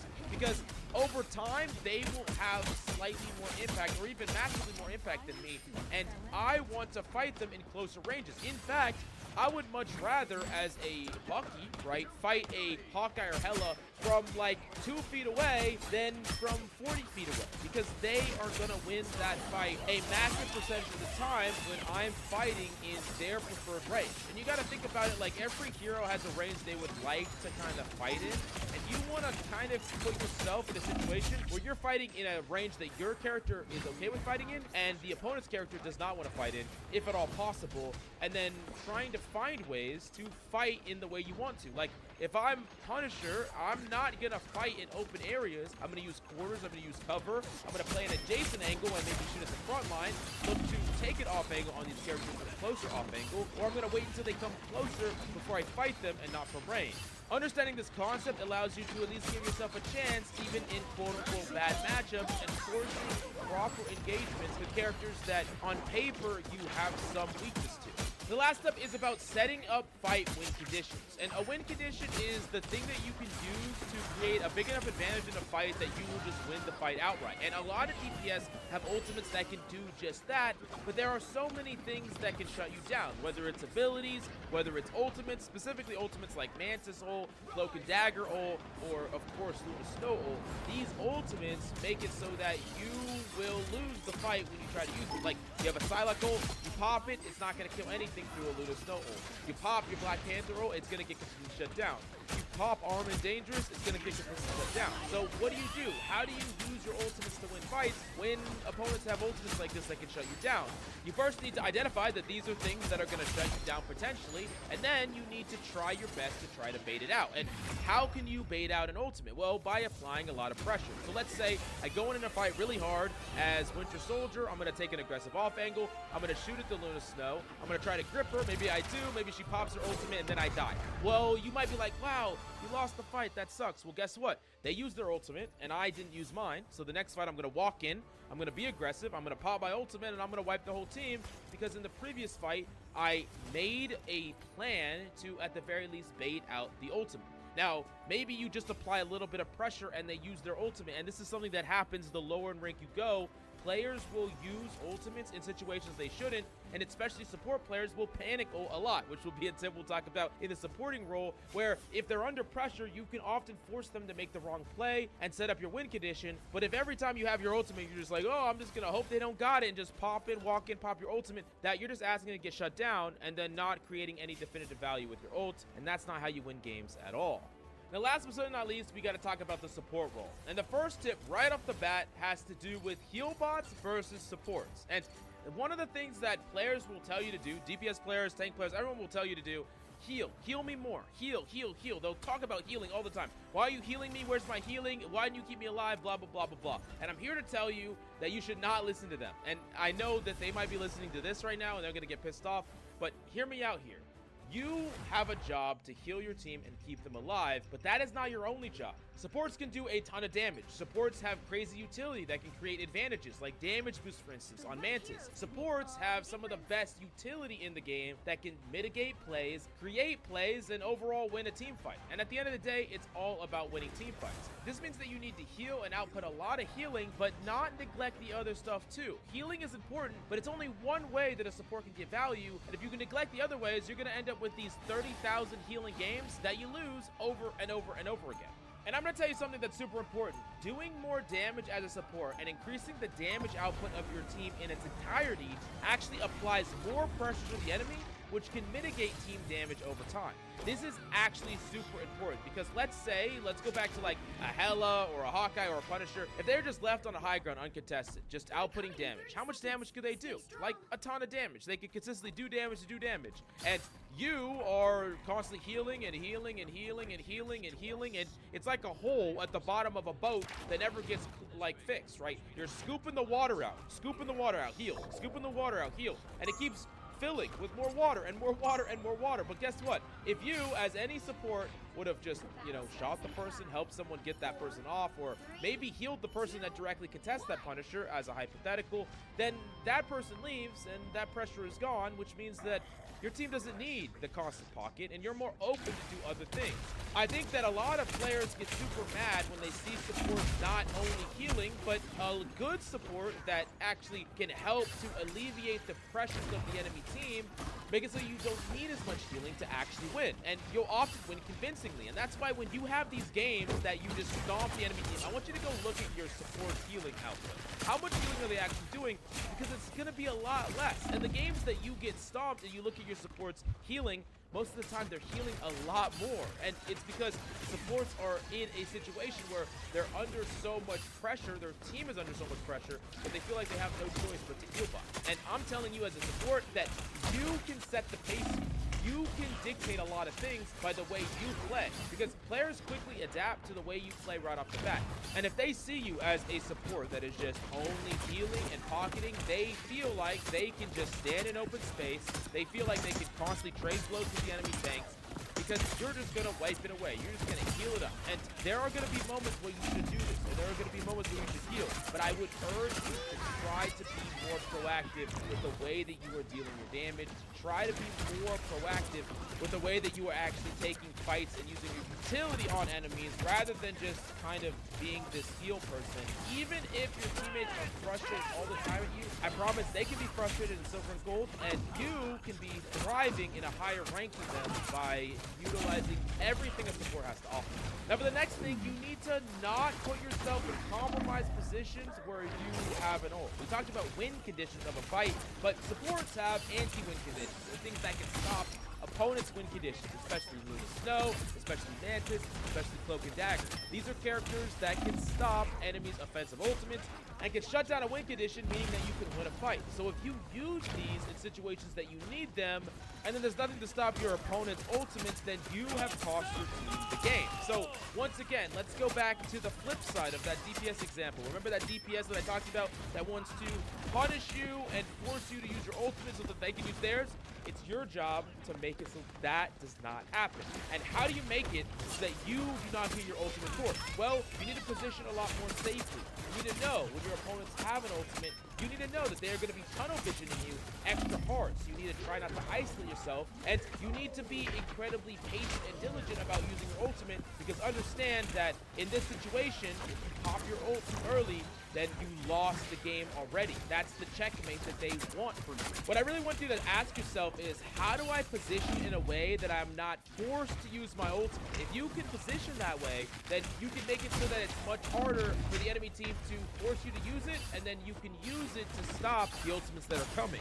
Now, for instance, like if you're on the front line as a tank and you're trading blows, and your Luna just pops their ultimate, even if it's to save you, oftentimes it's the wrong play. And the reason that it's the wrong play is that you win the battle to lose the war, the analogy that we talked about earlier. But going back to the understanding of heal bots versus supports, one of the things that a support can do that is super strong is actually controlling off angles with the DPS.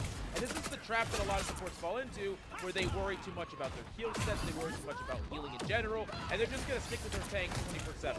They're following their tanks around like a lost puppy. But understand that if you can control the off angles and generate a play for somebody, then you can win the fight. It doesn't matter about your overall healing. And let's talk about the off angles that DPS take, which are angles adjacent from your team. They're on the off flanks, they're on the lurks, they're off the edges of the map. And understanding that if you are there with the DPS, they can't be forced out of a position. Like, let me give you this example. If I'm a Hela and I'm on this far off angle, then if I take a little bit of damage and I'm at free of death, what do I have to do? I have to run away, I have to go find a health pack, I have to go back with my team, I have to get back to my support. So that means that I can no longer take this angle. But if I'm allowed to take this angle, eventually I will get some value. I'll kill somebody, I'll generate some advantage, maybe I'll win the fight for my team, and if opponents don't directly come and contest me, then they're gonna lose to me unless they actually shoot me off that angle. But if I have a support with me, I cannot be shot off this angle. And guess what? If a tank comes in solo at me, a DPS comes in solo at me, what are they doing? They're putting themselves in a 2v1 situation with you and the DPS, shutting down that person very, very easily. Unless they send multiple people at you, they're gonna just die. So not only are you holding a really strong angle that forces enemies to just be under ton of pressure and maybe even die, but if they try to shoot you off the angle, you're gonna get healed. And if they try to dive you off the angle by themselves, they're gonna get killed by both of y'all. So this is something that you can do on a support. And on this off angle, are you actually gonna be doing a lot of healing? No, you're healing your DPS when they get low. Are you gonna be doing a lot of damage? Yeah, you're probably gonna be adding damage and outputting damage from the same spot of your DPS. This means that you are not making a heal-based play here. You are making a pressure-based play and a sustain-based play, but you're not doing it based on outputting freaking 5,000, 10,000 healing. That's not the goal here. But can this create a win condition that the opponents can overcome? Yes, 100% of the time, and it's something that's done all the time at high level, but at low level, a DPS takes the off angle, and the supports never go with them. Now, I'm not saying that there aren't responsibilities for support and responsibilities that involve healing. There are. So when are the core responsibilities for a support? What are they? And one of the things that you're supposed to do is always top people up when they come back from being proactive or making a play. The second your Thor or your tank or whatever comes back to you from being out and being proactive, they need to get topped up right away so they can return back. And you need to be ready to top them up in case they are being, you know, actively pursued or trying to be killed. You know, you not being aware that they're there is something that can happen where they're back and you're not ready for it and then they die. That could be a really bad situation. Another thing is when your DPS are either coming back or when they're actively in a fight. Any one person that is actively in a fight, in a line of sight that you can see, you should be helping that person. Like, you want to create situations where, let's say your DPS is in a 1v1, make the fight easier for them by making it so that your DPS is getting constant assistance and their DPS is not, and even if your DPS is worse, they're going to win that fight. Like, a support has all these options where they can add damage to situations, they can add healing to situations, they can create a situation where your teammate can't lose the 1v1 or it's very hard for them to do so. And this is what you need to be out for. This is what you need to be looking out for. And it can happen across the entire battlefield. Like, as a support, you have the capability to impact any single fight your teammates are having. But at the end of the day, the healing is a tool to generate an advantage. It's not necessarily something that you need to autopilot to, or else you're missing the point here. The point is to generate an advantage that allows you to get kills, get advantage, win team fights, not just stack up those numbers. And I keep harping on this because I keep getting people pop in my chat that say, I healed X amount, why can't I win? I healed X amount, why can't I get out of bronze? I healed X amount, why can't I get out of silver? It doesn't matter. It doesn't matter how much you heal. It's not gonna make you a better support player by focusing on these stats. It doesn't mean you don't heal. It means you understand what it does for your team, when to do it, and when to go for other things, or do other things, or try to do other things, to because that's how you carry. Another thing that you should consider as a support is while you definitely want to prioritize your life and be safe, you need to be ready to pivot on a proactive play by your team. Like, if your tanks are going in, your DPS is going in because y'all have ticks, you as a support can also go in and also be proactive and also give up your position. You're not playing safe all the time here. You are willing to pivot in and give up your safe positioning when your team is being proactive, because you don't want to create a situation where, you know, your tanks and DPS are going in to try to close out a fight, because, like, let's say they killed 2-3 people, they're going in to close out a fight, but because you're scared and staying back and being super passive, your teammates are actually putting themselves in like a 2v3 situation or a 3v4 situation, when really, if the entire team went in and capitalized and collapsed on the enemy, there's no way they can win because y'all had an advantage, but you didn't add to that team fight because you stayed back. Simultaneously, when things collapse, you can add a giant burst of healing and damage that can stabilize your team and help y'all close out the fight, and that's super, super important to understand too. Now, understand that these were a lot of complex topics in this video. We've been putting out a lot of simple guides. I wanted to put out something more complex that gives you something to chew on. But if you have anything that you don't understand in this video, definitely let me know in the comments down below, and I'll definitely get right on it in responding as soon as possible. And you're definitely going to want to check out the second channel and subscribe, because we're going to be doing follow-ups to this video, breaking down gameplay and thought process on tank, DPS, and support. So you're going to want to see that channel so that you don't miss out on those guides and all the other content we do on that channel as well. But thank you so much for coming by. Hope you enjoyed the video, and we'll see you next time.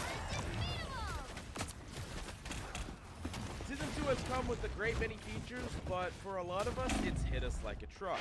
A 9-division rank reset is absolutely brutal, and with the system now favoring individual performance more than ever, you need to lock in and learn these 10 tips to dominate in Season 2. But if you're looking for like-minded people to play with and added guidance to help you get better and better, then I recommend the Marvel Rivals Academy. We have forced comms coach scripts, where every single person is communicating and working together, playing their optimal roles, and getting coached after every single match. Plus, we have more than 3 weekly classes with many top-tier coaches, and this is the best place to find like-minded individuals, duo with or trio with, players that really share your competitive drive for the game. Also, the first 30 days are free, so if you don't like it for whatever reason, you can cancel, but I think you're gonna really love the Marvel Rivals Academy, so check it out right now for 30 days free in the link down below. But the first thing I want to talk about is about the early season RNG. So it's really fun and exciting to play in a new season, but I want to warn you in advance, at the start of seasons or the first week or two, things are incredibly random. There's a lot that's going to change, where people's mains are stronger or weaker, players are locking new characters that they don't know how to play, and there's a giant division rank reset, so it's really gonna be the Wild West rank for quite some time. I always say that the beginning and ending of seasons are always chaos, and this is no different. But this is what I really want you to do at the start of Season 2 as you're grinding your games. Number 1, learn your role in the meta. How does your character fit in whatever changes have happened? The new character, how does it interact with Emma Frost? How does it interact with what is popular and played right now? And how does your matchups change? So were there any changes about your character in particular? How does that character line up against other characters now? How does their matchups change? In what ways can you leverage an advantage or disadvantage depending on the changes to their character or yours? You need to reevaluate all these changes and put it into the context of your own play and your own main, and then you want to take all that and learn how can you be effective or more effective now than last season. This is a really important thing that I want you to go through, where you're using this initial time to quickly catch up to speed, because I see some people say, I don't even want to play at the beginning of the season at all. I want to completely stay away from rivals until things, simmer down. But the problem is, you are going to stay at the same rank you're at, and you're not moving, while other people are going to be moving upwards. And then there's going to be extra amounts of RNG later because you didn't rank up, and now you're in, whatever rank, and the people that you were playing with are in the higher rank. The people that were lower than you are in your rank now. So it can cause a lot more chaos. So I don't necessarily recommend that, but what I do recommend is not only playing to win, but playing to figure out how the changes directly affect you and how you should continue to evolve as these changes come through. Now, the next tip I'll give you for Season 2 is learning new heroes. I think this is a great time to expand your hero pool, not necessarily just locking a hero in ranked that you don't know how to play right off the bat, but deciding what heroes actually complement the pool that you already have. I say that you don't want to have too wide of a hero pool, but expand expanding at a rate of 1 hero or 2 for an entire season is potentially reasonable, especially if there's something lacking in your game. So let me give you an example. Let's say you absolutely love playing Thor and you're really great at Thor, and you absolutely love playing Thing and you're really good at Thing, but those are the only tanks you know how to play. Well, that can work if you are not in a solo tank environment. If you have to solo tank, these tanks become way harder to use, but you can round out your hero pool really easily by adding a Groot or a Magneto. And now that we know that the changes that came through, we know what characters are going to be good for quite some time. There's not going to be the fear of, like, at the end of last season, you're like, should I learn Groot? Oh, well, what if he gets super nerfed at the start of next season? Now you know that whatever you learn right now is going to stay with you at the very least for an entire half of a season and probably longer. So it's a great time to expand that hero pool, but I wouldn't recommend just meta chasing, only picking the best of the best characters. Think mostly about what characters you play and characters that are either good against characters that you're weak against, or that further complement your overall hero pool to allow you some of these situations where it's hard to play your mains in, like the solo tanking example. Now basically, if there's a character that you play a lot, that you feel there are a certain select number of characters that you don't really have a great game plan against, it's hard to play into them, they shut you down, you can't do anything about them for one reason or another, think about what characters those characters struggle against and maybe add one of them to your hero pool. So if you go up against a super cracked, Bucky that shuts you down as magic, you have another hero you can rely on that's a better matchup against the characters that are the strongest against you generally. This is a really great way to fill in your weaknesses as a player and to become more well-rounded overall with your impact. Now for number 3, let's talk about how to ban properly, because now you can ban all the way in gold, so many players are going to be able to ban now. Let's talk about what you need to do to ban properly. First, you need to stop just banning based on whatever people say is meta or whatever people have at the top of their tier list. I understand that I give some of that information out as well, but it's not always going to be relevant to everybody because you have to think about the reality of your ranked lobby. So let me give you an example. Hela is undoubtedly the strongest DPS in pro play, the strongest DPS in the highest ranks of play, because players that can aim really well take Hela and 2-tap you if you're even slightly out of position. They do it over and over again, and it's an absolute menace to play against. But this is only for people that are consistently playing at that mechanical level. So if you're in gold and you just got banned and you see pros ban Hela and you're like, we should ban Hela as well, this doesn't really make sense, and it's a waste of a ban because the likelihood you're going to run into a Hela that has mechanical ability even comparable to that is near zero. And this isn't a shade or a shot at anyone's skill. This is about being real with the rank you're in and the situation you're in. So there's certain characters that you need to respect more and that you need to respect less. And it has less to do with what is objectively meta and more to do with what is going on at your rank in your lobbies. What are the really problematic heroes in general for you to deal with? Now, here's the easy way to ban most optimally, in my opinion. Number 1 is ban based on the heroes that you play. If there are certain really problematic matchups we talked about previously, find ways to ban the characters that shut you down mostly. Like if you're playing a Black Panther and you just want to play Black Panther and get value on that character, ban characters that shut you down. Ban characters that can stun you, CC you, are really difficult for you to deal with, because if you're more impactful, then you can carry more games. Like I want you to think of the ban system in a very simplistic way. If you can make yourself a better player by banning certain characters that shut you down, then do it and just focus around that. Be more impactful, but realize if you ban in a way that is a little bit selfish in nature, then there's a responsibility to perform with that ban, right? If you're banning characters that shut you down, then you need to be performing in those situations, right? Because you're not banning some other character. And the other thing that you could do is ban based on your tank. I think especially tanks, you want them to be as impactful as possible. So if you have a tank main on your team, someone that locks tank lord, whatever they want to ban, it would be a good idea for you to go along with that. If a tank player is less effective because, they're a Thing player and you didn't ban Groot, or, they're a Strength player and you didn't ban Wolverine, and that player can't play the game, it's going to be very hard for you to win. So whatever they need, and sure, there might be other things they could do, like playstyle changes, for them to counter whatever they're trying to counter and trying to ban, but in the lobby, you're not teaching them how to do that. Like, they just have to be able to be effective, right? So you need to just help them be effective, and if they want to ban something, let them ban. So the last thing is to ban based on your team comp. So if you're playing a composition that is super divey, super aggressive, then you want to ban characters that are super anti-dive, right? It's just about making your team comp more effective at what they're doing.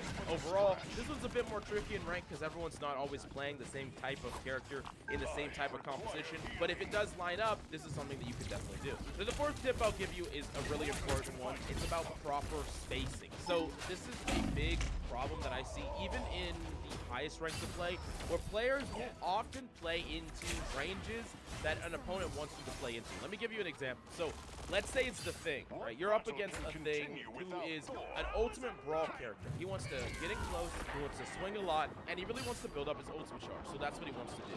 This means that you as a Magneto, you as a Strange, you as an Emma, you are not trying to fight him right on top of him because that's his effective range. In fact, you want to fight him from a distance as much as possible, utilizing your range as much as possible, ideally playing outside of his really massive, haymaker range. And what this forces the Thing to do is that if he wants to get into range to fight you, he typically has to walk forward really aggressively, or he has to conserve cooldowns. And what I would say even further than this is if you're poking him from range and he uses cooldowns to come at you, walk into you, get close to you, I want you to back him and give space. The second he retreats, you walk forward and you take space. And the idea here is that you're not deflating, I need to walk in and at the enemy team in order to create space. What you need to do is be more effective at trading damage and trading pressure with the enemy front line, the enemy back line, whoever you're shooting. You need to be more effective at creating that pressure and demand less resources from your supports and the rest of your team. Because let's say you're Mag and they're Thing, and every time they try to walk forward and swing, you're just poking them, you're applying pressure without taking any damage yourself, and that Thing is constantly needing to be pocketed because they're taking a lot of damage from you, and they're not dishing any damage back. Not only are they not generating ult charge, but also your supports can prioritize pocketing your DPS so that they can create an advantage. So basically, by playing this matchup right and not forcing yourself into the ranges of characters you don't have to, you're creating more pressure for the enemy team and more advantages from yours. And this is a really important concept because it's not just true with, Mag versus Thing, it's true all over the place, where there are characters that have optimal ranges that you can play in a better range for you. This is all about knowing the effective range that a character wants to fight in. Where are they most effective? Is it from long range, short range, medium range, right up to you? What is it? And is there a way for you on your character to create a basically difference in ranges where you're in a range where you're effective and not in a range that they are? This is another reason why, if you're like a Bucky, for example, you're not trying to pop shot a Widow from across the map because you would have to hit really difficult shots many times in a row in order for it to matter, but she only has to potentially hit 1 or 2 shots against you to first you dead. So this means that you need to use your terrain, you need to route, you need to not engage her until you're in a close angle, a close range to her. And on the opposite side, she wants to constantly create that separation where even if her shots are easier to hit if she's closer to you, she doesn't want to get closer to you. She wants to keep her range because she's way more effective from that range than you are. So if you're wrapping around the right side trying to get a flank on her, she wants to be wrapping around on the left side, keeping that distance, constantly keeping that range, constantly keeping that advantage in her effective range from you. And basically what this concept is at its core is creating unfair duels. Like, everyone just constantly talks about, I'm gonna win a 1v1, I'm gonna outplay this player. But what you can do instead of those things, or in addition to those things, is set up a situation where the opponent doesn't even have a chance to win the fight, or it's far harder for them to win the fight than it is for you to win. You can set these up all over the place. That's how you become a very consistent and consistently better player, because you're not trying to fight fair. You don't have to fight fair. And number 5, this is a mistake that I'm even guilty of. I think I'm guilty of all these mistakes, but this one more than most, and this is holding on to an ultimate, even though I want to fundamentally swap the comp or swap what I'm playing. I think this is one that's hard to do where you're like, damn, I'm getting farmed over and over again as group. Wow, but I got ultimate. Let me walk in one more fight and try to pop this ultimate. You pop the ultimate, they have a defensible, or your team dies instantly. And yeah, you held on to that ultimate, and you held on to a whole fight, and maybe you even lost the game because you were unwilling to swap, even though you knew that you weren't able to do anything against what they were playing. And this is a really important one that takes a bit of discipline. That's hard, right? It's hard to give away an ultimate, but there's a couple of things to consider. Number 1, you keep 50%. So If you have an ultimate, you swap to something else, you keep that 50%. Most of the time, you'll build up that ultimate within the next fight. So it's not that big of a cost. If you're feeling like you're ineffective and you want to swap, it's almost always better to swap unless there's a set combo that you have or the game is going to be over right away. So as an example, you have a Moon Knight group combo. Yeah, don't swap against that. Don't swap off group. Doesn't matter if they have a Wolverine. Doesn't matter what they got. Doesn't matter how ineffective you are. That combo is so good, and it's a win condition that you can win the fight with right now, and then you can just kind of bake do. Try to find ways to change up your play, still be valuable, still be effective. Try not to be shut down right away, and just try to make it work. But if there's still 2 minutes on the clock, 3 minutes on the clock, you're going to have many more fights. Trying to just keep that ultimate might not be in your best interest, because you could already be building towards something else, something new on a new character, building an ultimate from them, for them. Even if it sacrifices you like an immediate fight play, it's gonna make your composition better and more stable. And we all know how sometimes when you're just ineffective, you're losing a game for so long, you make one swap to another character you play that just lines up better, has less counters, or isn't getting shut down as much, and now a hard game turns into an easy game. Don't make it harder on yourself. Fix the problem. Also, there are some characters that build up an ultimate so quickly that I think they're great characters to swap to in a clutch moment and carry that 50% ultimate with you. The one I always talk about is Wolverine, because he just has such a polarizing matchup against so many different characters. He's a character that's much harder to deal with if your opponents aren't aware of him. Like, if you haven't been playing Wolverine the whole time, he's not banned, and the enemy team just doesn't expect him.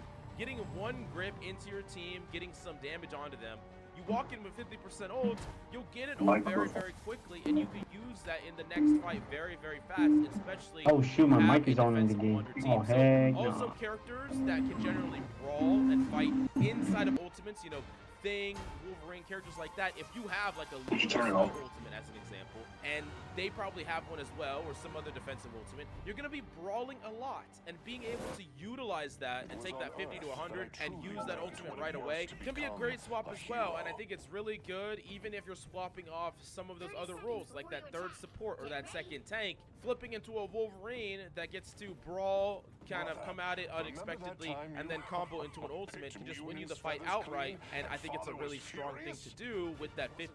Now for number 6, let's talk about countering dive. I am actually writing a super detailed counter dive video on this channel, so you're going to want to subscribe to see that.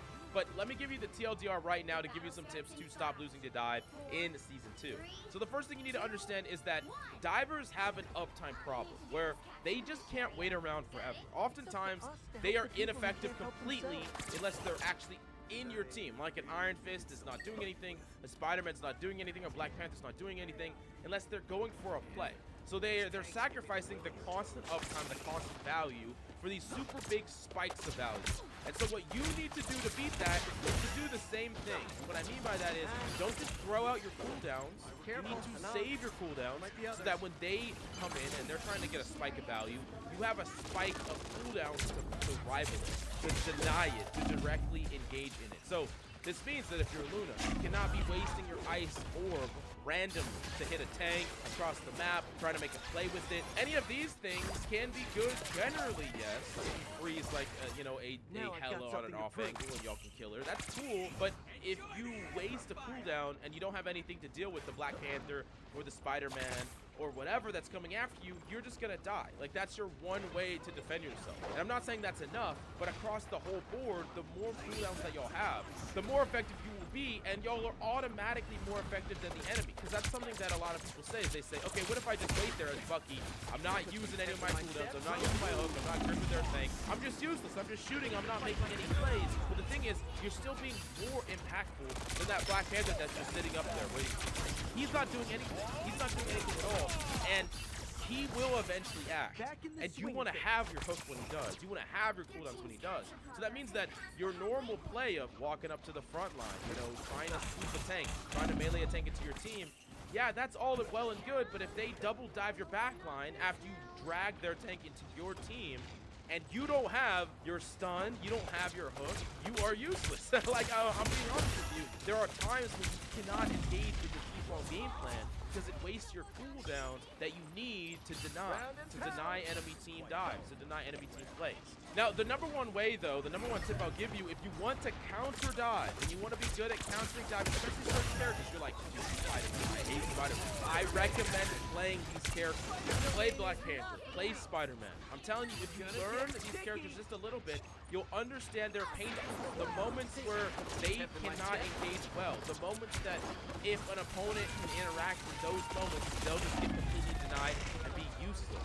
The more you play with the dive character, the easier it's going to be for you to shut them down consistently. So it's weird, but like if you're really upset about a certain character, the best thing that you can do is learn that character, and I promise you it's going to be way easier to counter them. Now I'm going to give you some tips for each role for Season 2, and the first one is support. And this is what I want you to focus on in Season 2. Creating advantage tools for your teammates. Sometimes I see this a lot, that supports have a problem with trying to do too much. Okay, they're healing their off-angling DPS. They heal their backline. They heal their front line. They go back to the DPS. They go back to the front line. They're trying to do everything, right? They're trying to heal everything. And it's an admirable goal to keep everyone topped up and keep everyone healed. But what I would rather you do is create plays or help create plays that deal with problems rather than trying to solve every problem. So this is kind of the way that I think about it. Let's say there's an Iron Man, right? An Iron Man that's constantly shooting at your team over and over again. Or maybe it's a Human Torch. And everyone's going to be crit. Everyone's going to be low. Everyone's going to be taking damage. And healing up everybody and constantly trying to keep everyone topped up is like scooping out of water out of a leaky boat.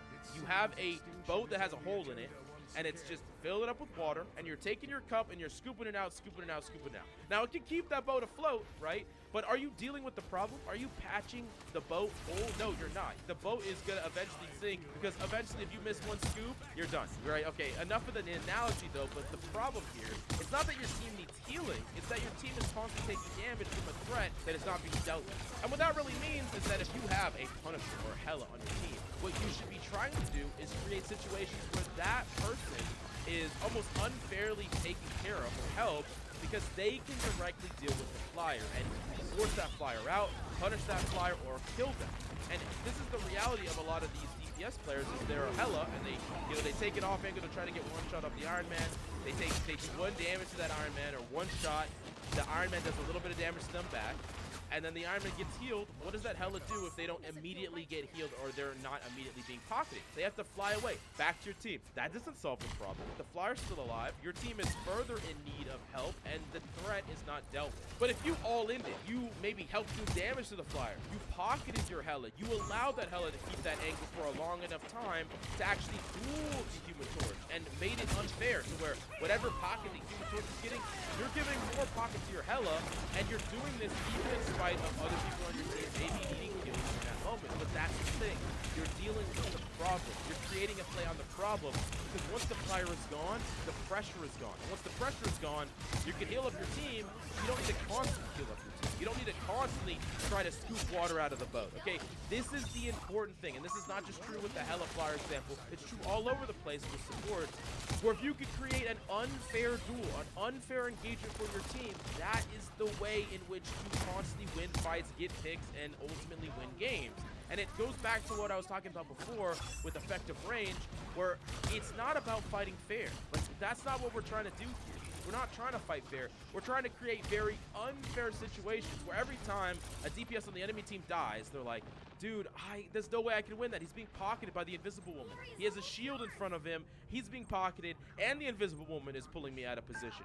It's like, it's impossible to win that. That's what you should be creating over and over and over again. And I promise you, you can take some bum DPS and turn them into superstars and win games easily. Now, the next one is about DPS. And this is the biggest problem I see with DPS players that I want you to work on in Season 2. And it's the desire to constantly playmate. I think DPS have this constant desire where they always want to go on a flank, they always want to go for a play, they always want to go try to kill people over and over and over again. And here's the problem. Sometimes you just need to win. Like, as an example, if you are a Shyla, and you're at 70% and the fight is kind of, winding down, both of your teams are alive, they're trading resources, you might think, oh, I should go on a flank here. I should go for a really proactive play. I'm going to kill their support. We're going to win the fight easily, and boom, we win the game. But here's the thing. If you risk your life here and you die before you get that ultimate, that was a really easy route to a win condition that you just didn't play for. On the flip side, if you're a tank and you really desperately want to kill someone, you want to kill support, you want to go and punish somebody, going and pushing them can be the right play. But if your team almost has ultimates, let's say you're almost to a Groot ult and your supports are almost to support ults, you don't want to fight faster, you want to fight slower. You don't want to force an engagement. You don't want to make a play that the opponents respond to with their entire team, and the fight starts and plays out and you lose the fight. And if you're a tank, by the way, and you look at your team and both your supports have like 90% ultimate, several people on your team are close to ultimate, and y'all lost that fight when the opponents didn't fully initiate the fight, it's your fault. But going back to DPS players specifically, you need to understand that there are going to be moments that passivity is actually the correct thing to do. It's the correct way to play. Oftentimes you want to be playing off ultimates, and when they start happening, and playing to punish opponents that are over aggressive, not trying to go for these really risky plays that can risk your set team, follow-up. And another one is, like, you might not even have an ultimate, right? You might not have anything. Maybe you're Black Panther. You're like, okay, I'm just going to go in the back line. I'm just going to go dive the supports. Well, you go in, you go really aggressively, and then you have to cycle out. You have no cooldowns, and then your Groot hits a big 4-man, and no one in the enemy team dies. But if you were alive, if you were ready, if you had your cooldown, you could have followed that up. You could have killed everybody. But because you constantly desire to play make, you weren't ready for these key moments. And so it's really important to be constantly aware of what ultimates are coming up, what plays are going to happen, and what ultimately is the win condition. But another question I get, though, for DPS players is, when is it okay to go for a higher risk play? When is it actually good to go for this, like, all-in, super risky, I'm Bucky and I'm flanking play? Like, when is that actually correct? Because there are times when it's correct. When is that true, though? These are higher risk plays, and I think higher risk plays are mostly correct when an opponent has a huge economic ult advantage over your team. So, like, let's say it's last fight, your team doesn't have any ultimates, and your opponents have some super powerful ones. Let's say it's like Groot and Moon Knight, free combo, they walk in, they ult, they win the fight, right? You cannot play passive, because they're going to fight you, they're going to force the fight, they're going to kill you, they're going to wipe you. You need to do something that is super risky, but super powerful if you pull it off. And that looks like, okay, I'm going to flank, I'm going to try to grip the Luna, then I'm going to try to 1v1 the DPS that peels, and maybe they combo off on the front line, kill 2 people, but you kill 2 people in the back line. You made a very risky play, but you know that if you play passive, you're going to lose. And this is a really difficult thing for DPS players to get good at, is knowing when they will lose with passivity and knowing when passivity is what they need to be doing in order to win the fight. Just make sure that you're always looking at what your ultimates are on your team and trying to track enemy ultimates as best you can. This will let you make this decision a lot easier. And number 9 is for tanks. And I think tank players, especially low-ranked tank players, have this problem the most, where they believe that tanks can't carry. And I'm here to tell you that tanks can carry harder than everyone else can play properly, in my opinion, as a tank main. And this is what you need to do as a tank. You need to demand respect. And what I mean by that is you need to take every ounce of space that is given to you. And this might mean that you're poking, the enemy team is not paying attention to you, they're not stopping you, and you further go and you further poke their backline. You further poke their supports. Like, if you're a Magneto, right, and you're just trading blows with the front line, then you're there, you have presence, but you're not applying any pressure. This is why I always say you need to be poking the backline DPS. You need to be poking squishies because they care more about your pressure. But I'm going to take it even a further step than that, especially if we're talking about lower ranks. Force the enemies to literally respect you or die. Like, if you took a high-ranking Magneto player and you dropped them into a low-ranking lobby, they would kill the supports like every fight. They just literally walk on an off angle, constantly poke people out that can contest them, walk on a support, stun the support into a wall, and kill them over and over and over again. And you think I'm joking, but I'm really not. Tanks can carry because they can output damage in a way that cannot be traded back to them in a fair way. Like Magneto in a 1v1 against anybody wins. He doesn't lose these fights. So if players don't respect what you can do and the damage you can output, they will just lose to you over and over again. And really, high rank lobbies play so differently because people understand the threat of what you can accomplish. They know what you can pull off when left uncontested, unrespected.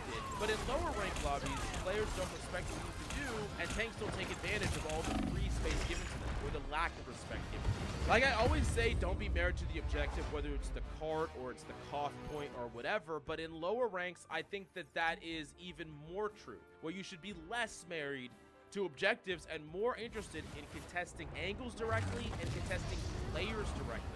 Fighting them directly. If there's an off-angling DPS, walk on the off-angle. Challenge him directly because they cannot win. They cannot win that fight. Any isolated person cannot win a fight against you ever. And I go over this a lot more in detail in my tanking guide, but really in a very simplistic term. When we take the game and we talk about trading and ultimates and resources in space, the lower in rank you are, you need to start thinking about the game more simply. And at the end of the day, it's deathmatch. And you're a character that doesn't lose 1v1s. Like, I know that that's an oversimplification, but it's true. You literally are. I know this one might create some confusion, so if you have any questions, definitely let me know down below, or you could ask me on my stream and I'll give you a detailed analysis on it. But let's go to the last tip I have for you in this video, and it's about not ranked at all. It's actually not even about rivals at all. It's just about making sure that you're taking care of yourself. Take care of your mind, take care of your mental, take care of your body. I know you want to grind. I know you want to achieve that new high rank, and you will. I believe in you, but make sure that you don't allow yourself to just, you know, forego all other responsibilities, forego your health at the expense of climbing.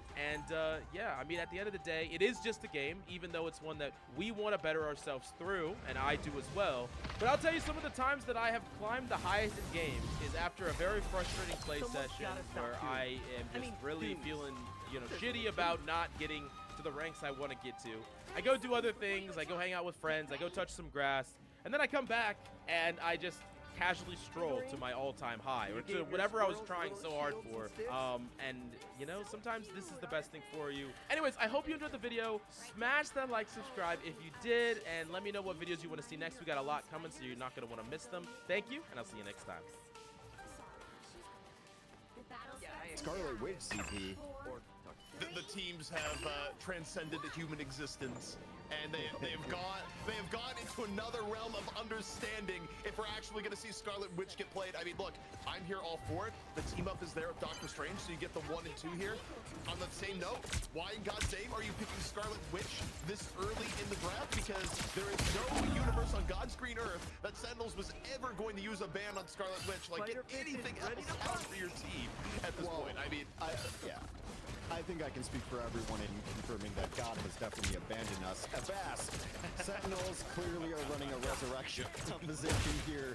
I believe that we got a midnight tournament, ladies and gentlemen. We are 40 minutes from midnight. We are about to get fucking hype.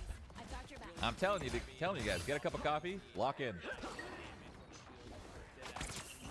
Round and pound. Their choice to a degree of the final of the third support. Typically, we've been seeing like a lot of like this woman. We've been seeing dagger, depending on how they want to play it. And then at that point, Let's ride. He has more gifted subs. He said he would. His word specifically was he would chill at 1500. He said, Mikey, I love you, but I'm going to chill at 1500. And now he's at 1600. I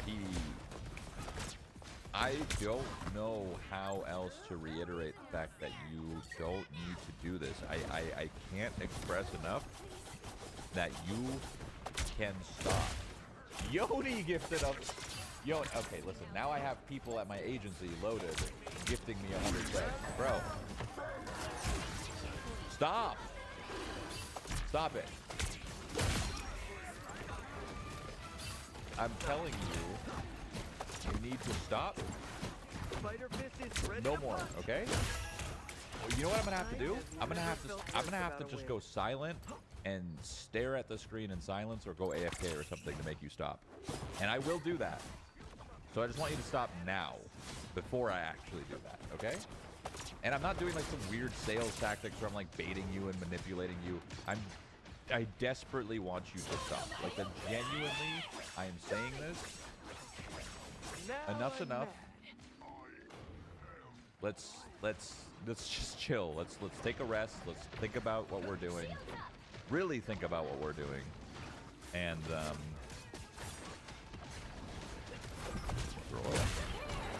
woman, and then after woman, in this case, do I expect necessarily well, if they go torch, yeah, they could go torch invisible woman. It can't be torch. It's good band. Oh no, it's good band. So I am blinded by the greatness of the Rocket Raccoon, Scarlet Witch. Things later. So okay, in that instance, I mean, you really think you want to go like invisible Bro, woman, Iron Man, or that doesn't mean other people go and chaser. Thank you for the 10 gifted. I could go more Mikey, but I'll stop. You just have to throw in. I could go more. Okay, he's done. He's officially, his words were, he is done. It's over. We're good. Line mouse, thank you for the gifted zombie. Okay, what is my sub count? Is a real question. Because 7,300. Okay. I think I'm not gonna lie. I think I was at like 5,000 subs or less or something. 4,000 or something. I don't even know what I started today. I am very I appreciate it a lot. I'm very thankful. Let's watch the end of this gauntlet. Okay. Let's lock in. See what we got. Sentinels or FlyQuest. Can't do 2 matches at the same time because there's only 1 match at a time going on. So we got this match, then 1 more match, and then the grand finals. That not only is a best of 5. That's it. I had nothing more. You're right. I thought it was no, they can't pay his. He's losing it. He's losing it. The Dave he's losing his mind a little bit I've here. worked with ZP so much for the last 10 years that he starts talking to him. I'm like, what? What did you say? So yeah, FlyQuest has really kind of made their name on the Human Torch when they do one-time flyers. Even when Iron Man's available, they just kind of don't choose it. They just go Human Torch. That's why we've seen whenever a team plays against FlyQuest, the ban usually first coming out, no matter the format, is going to be Human Torch. They're going to take away from FlyQuest, make sure that they can't play exactly what they want. We're also waiting for FlyQuest to lock in for their last 2 heroes. Thank so, you, Seb. You know, another 20, 30, 40, W, Seb, 55 thank you. minutes, and we'll be there just Do we have the timer? What's the timer? Like pretty good. on the screen. We are so close. I would like their timer on the screen. And there's not going to be a penalty for teams not picking. We just want people to know that time is going by. And this is, you know the thing about time? You can't get it back. You can never get it back. These are seconds that are just, going out of our lives while we wait for teams to finish off their picks. But it's been a great tournament so far, so I'm not really going to complain about how the format has worked out here. We'd like to be getting used to the draft going on. It started during the day, and I was like, okay, well, teams aren't used to how the draft is working, and they need to talk about things. And I thought, I'm like, oh, it's just going to get way faster throughout the day. Turns out it's pretty team specific on which teams are taking longer and not, but that is neither here nor there. While we fill, and this is very clearly Phil, ladies and gentlemen, if you hadn't figured that out by now. Let's just go ahead and do something I generally don't always. Oh, never mind. Invisible Woman. Sentinel ZP, your reaction to that beyond The reaction beyond is that it kind of makes sense. I don't think Sentinels, like, they usually, when they run something like Luna, they do like running Luna in conjunction with a Loki. So I wasn't really expecting. I'm gonna be honest. Like once it hits midnight in 30 minutes, like, am I allowed to start drinking? Like, is it time to like relax, kick back, open up a brewski and shit, kind of vibe out? Because like it might be time. Maybe it might. I feel like everyone should crack open a brewski, in celebration for the midnight launch in 38 minutes. Unify the casters. Could you imagine? Could you imagine we actually did that? Just all crack one open. Oh my God, they're almost done their draft. We're good. We're good. We are good.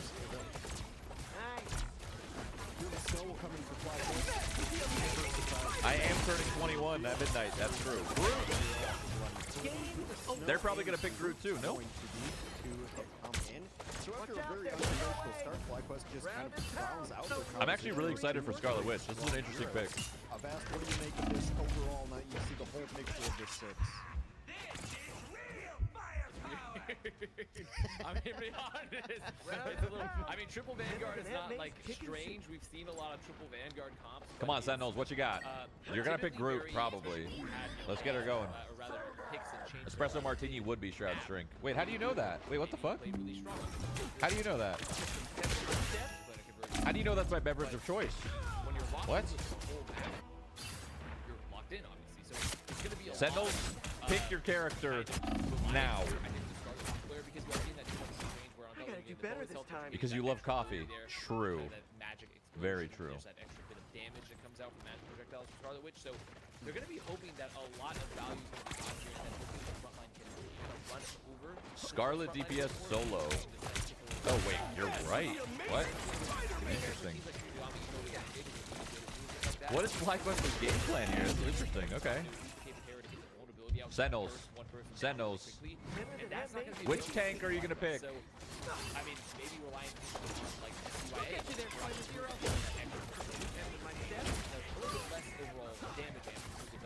Bro, have shares of Disney. Why stream Marvel Rivals? Bro, this is my tournament. I asked them if I could do this. I wanted to set up this draft style. And honestly, this is a dream come true. This is turning out great. This couldn't have gone. Obviously, you were gonna pick Groot. Why did you pick Groot like a minute ago? It's all good. It's turning out to be chef's kiss. It is going to be a Groot for the size of Sentinel, so we're gonna root and root it. Get some things. I will ask you guys what I've been asking Dogman all day. Who won this draft? Go ahead. Yeah, as I look at this here, I think they kind of had to go with the group because, again, thinking what Sentinels likes to play, in terms of what they'd like to go in on another map, there's one where they could have picked Doctor Strange here instead. I think in this case, they want to save Strange for a game where they could do something like Strange Magneto at the same time. Keep that in reserve here for map 2. But in terms of who won the draft, look, I think on face value, based on what we've seen works versus what doesn't work, I have to say Sentinels won the draft. Yeah. I feel like that immediately went to Sentinels by default when Scarlet Witch got picked. I am willing to be wrong. I am hoping that FlyQuest is actually able to make this draft work because it would be super entertaining, but there's a reason. Yeah, FlyQuest is seeming with this draft to go the entertainment value. They have not 2 tanks, but 3, right? They have Doctor Strange, Emma, and Groot. And with this format, the way this format and the way this tournament is set up and the way we set it up is you cannot play the same characters in the next match. You also cannot swap your comp when you choose it. So this is their draft. This is their 6 characters that they're playing for the whole entire map. And then the map 2, they can't pick them again. They're locked out. So FlyQuest is making a really big gamble, and they really want to win this first map because if they don't, they have to play that second map, and they can't play through. Those 3 tanks are gone. No Strange, no Emma, no Groot. So it's an interesting one. It's an interesting choice.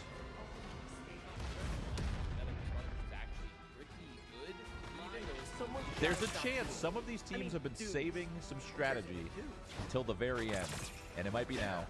Better on paper. Spider Fist is ready to punch.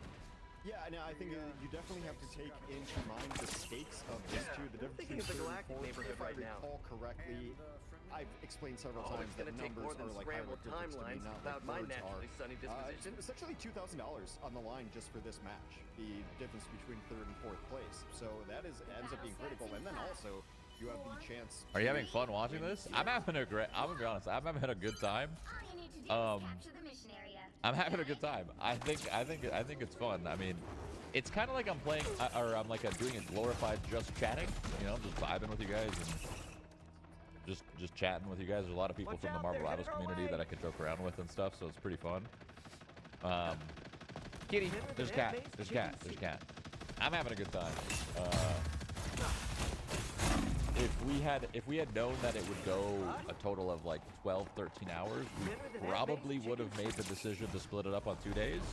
But I think everybody was pretty confident we could get this done in like 10, 8 or 8, 9 or 10 or something. We were pretty confident on like a 9 or 10 mark. So we kind of screwed up that judgment call a little bit, but it's the way these tournaments happen sometimes, and it's all good, you know. If we do it again, we'll do it better, and we'll probably do a bigger prize pool, just as a sorry for that last one, you know. Unless people hate the format, and if all the teams say this format sucks or whatever, then bye bye, we scrap it. But I'm hoping that I'm having a good time watching it. You're getting to see characters that you never normally see. But obviously it's very different from a player's perspective, so I want to ask them later.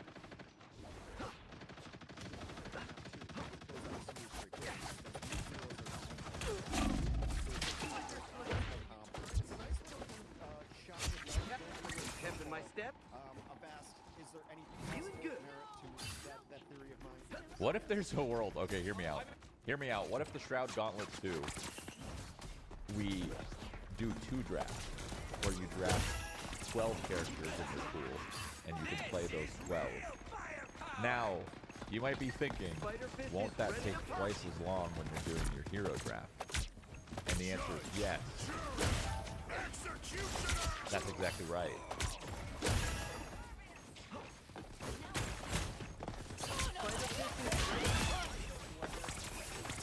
I watched 90% of the Shroud Gauntlet. You want to say I was there.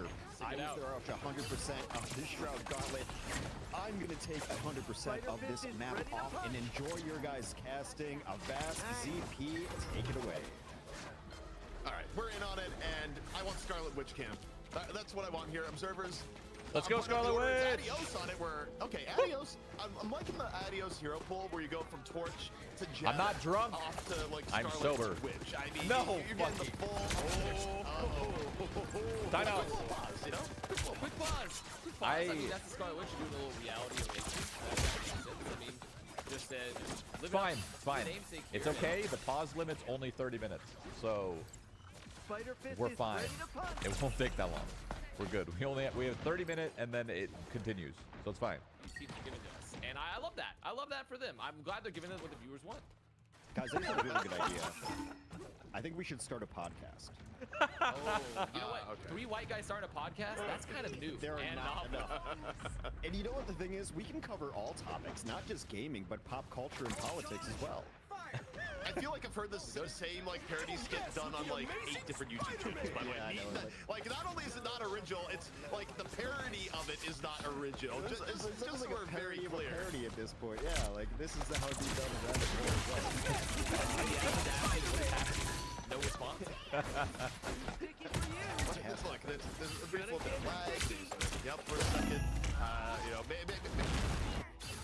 Okay, we're hearing it from I'm hearing in a second. We're live? What is it? What is it now? What is it? Production. Okay, let's take a look. We'll hear the reason now live. The Adios OLED monitor has to recharge. It takes 5 minutes. What? I have never heard of that before in my life. What, he's got the battery-powered OLED? What is he the cameraman? Okay, What's happening? No, it's not recharge. Okay, Oh, it's screen protection. I can explain what's going on. Screen protection. Okay. There's an anti-burn-in feature, and on most monitors, you can cancel it. But in this case, Adios has grabbed one of the only LED monitors on the market that forces your monitor to just go dark for a little bit and says, no, I'm protecting your investment. I'm doing a quick little pixel refresh. And the cycle on these does range from around 5 to 8 I've heard minutes anti-burn-in, but never anti-burn T'Challa. I have not heard that before. I've heard anti-burn. Somebody kill Avast, please.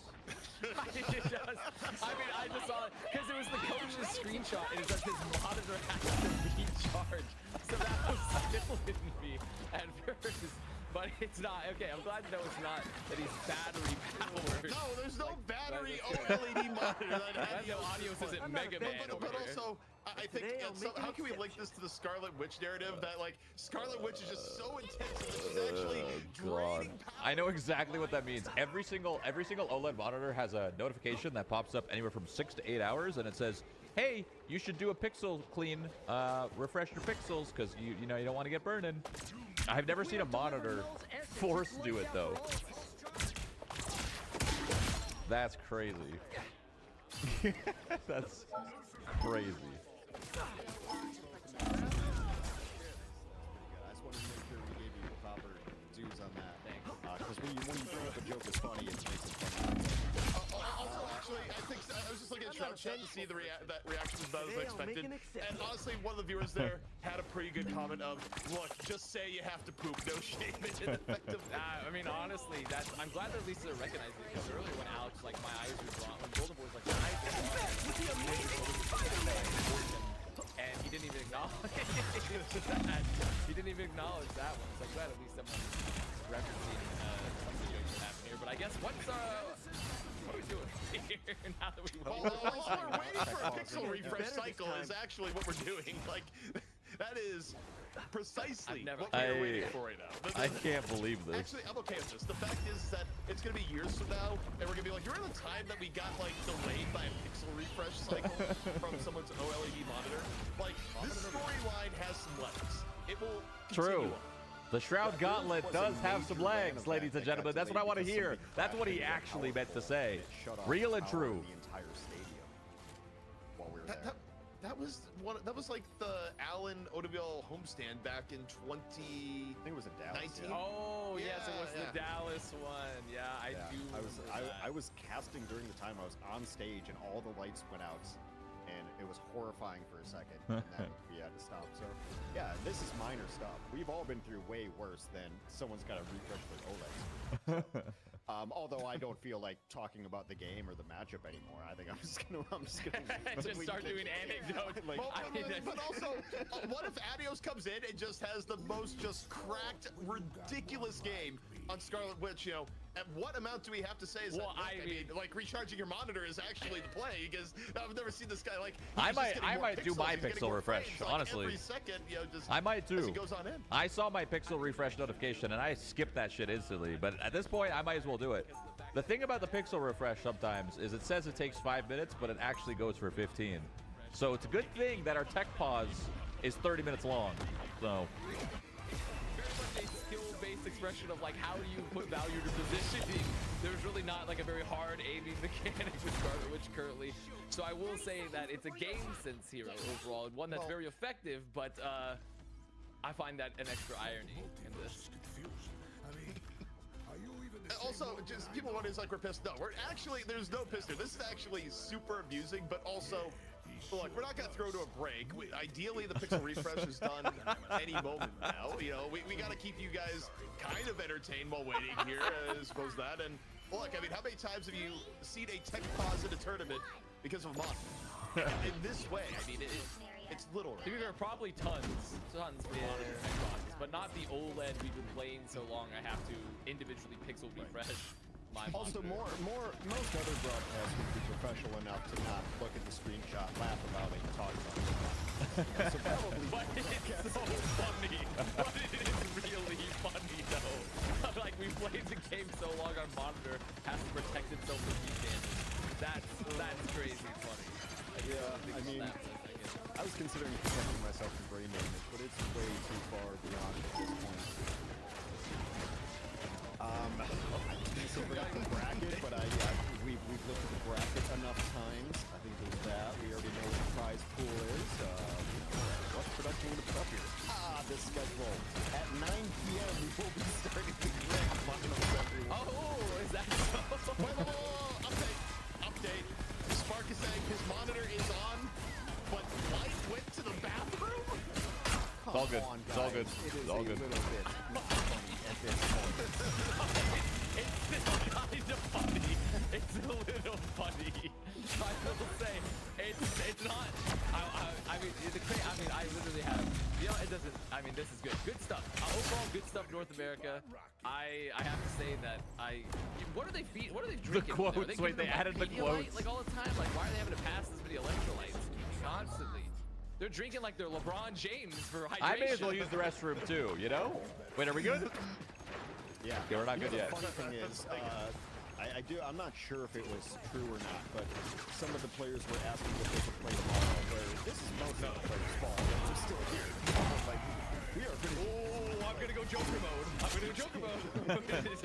At this point, like, I am so committed and I'm such a stubborn person that I will be here if the sun comes out. God damn it. It's Anyway, midnight soon. We're in. So whether you like it or not, you are stuck with us, and we are finishing this tournament because now it's point Someone's pride. game crashed? Yes. Oh, But no. also, the other thing too is that Whose legitimately game the games crashed? have actually been awesome. Like you know, there's delays, but when we're in game, what we see today is a bit ridiculous. And we are about to get treated to the OLED pixel refresh Scarlet Witch show, which at this point better deliver once we get His real aim's back. gonna be so crispy with the freshly refreshed monitor. That's gonna be some crispy aim. Are we back? That's coming out there. Yes. You know audio is gonna be hidden. And going live. And I'm out. Take over. All right, Adios. You are the most regenerated player in this lobby. Oh, there's so much pressure. There's so much pressure on Adios now to perform after that one. You are the first Scarlet Witch we have seen all day. The freshest monitor in the game. This better be good. Oh my god. Okay. Slifer going out here to take the I high hope ground early. there's no scrims tomorrow for these teams. I hope it's a day off or something. No fucking way. Ooh, okay. Wait. No. Hey, let's see. Let's see what we can say here. Let's go read it. I'm gonna read it. I'm reading. Right now it's just filled with people laughing at us, so let's see. What's going on? What's going on here? And ZP, I swear we're being trolled, dude. So far, The players are trolling once me. again, They're getting trolling ready to me. hear us, and that's what the people want to hear. Also, Hex thought he could get away. I mean, he probably did step away. No, he unmuted. He's probably just wondering. he's here. What happened? What happened? No, I know better than to step Oh, we're away. good. Wait, what? What Oh, happened? wait, interact. Come on. That's weird. There we go. can step Just a away little now. trolling. A little bit of trolling. We do a little trolling. Why did that happen? I don't understand. Okay, Weird. so really back into it. See what the Scarlet Witch has in here right now. A little bit of group wall control is what we're seeing best. Before you attack. I mean, that's a fresh monitor right there. Trying out FlyQuest, just playing around the pillar, just getting the poke going out here. Stelos, though, about to have the CYA up, available, can drop that for the early bit of damage, the bonus health, and they're going to do FlyQuest, going to go aggressive off the CYA. And for now, it's actually not working out too badly. Sentinel's getting forced back. Super Gomez in a world of hurt and just taken down by Adios. I'm not going to say the obvious here, but I'm respecting it. Monitor difference. That is for certain. God damn it. Going to catch a couple people. I mean, right now, though, they're going to have these strategies hold, so it's just going to be kind of a longer, drawn-out fight now. TRB going to bring that Spark Chief. Spark Chief brought back into play. I'm so curious how this ult is going to happen on Scarlet Witch. You gotta look out for Gomez, though, where Scarlet Witch's side, guess what? There's Galactic Legends here in play. That's going to go down and Super Gomez out for play. Goes down the witch again. kill. Adios! That was Super Gomez's number, but Crimzo crunching the front line. Immediate revenge for Super Gomez and Sentinels. Now, potentially, about to get first cap.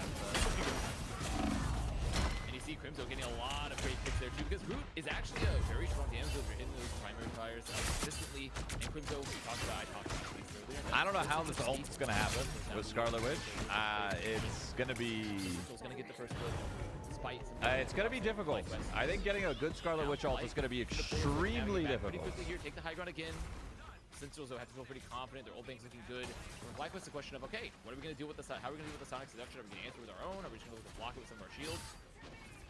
Right now, looking more light, and Vagabondo going to be dropped here, and they just No, Logan. he They only want fell. Logan, and Logan says, "You can't catch me." Gets away after the Vagabondo. FlyQuest, Burning Bank, CYA used. Adios.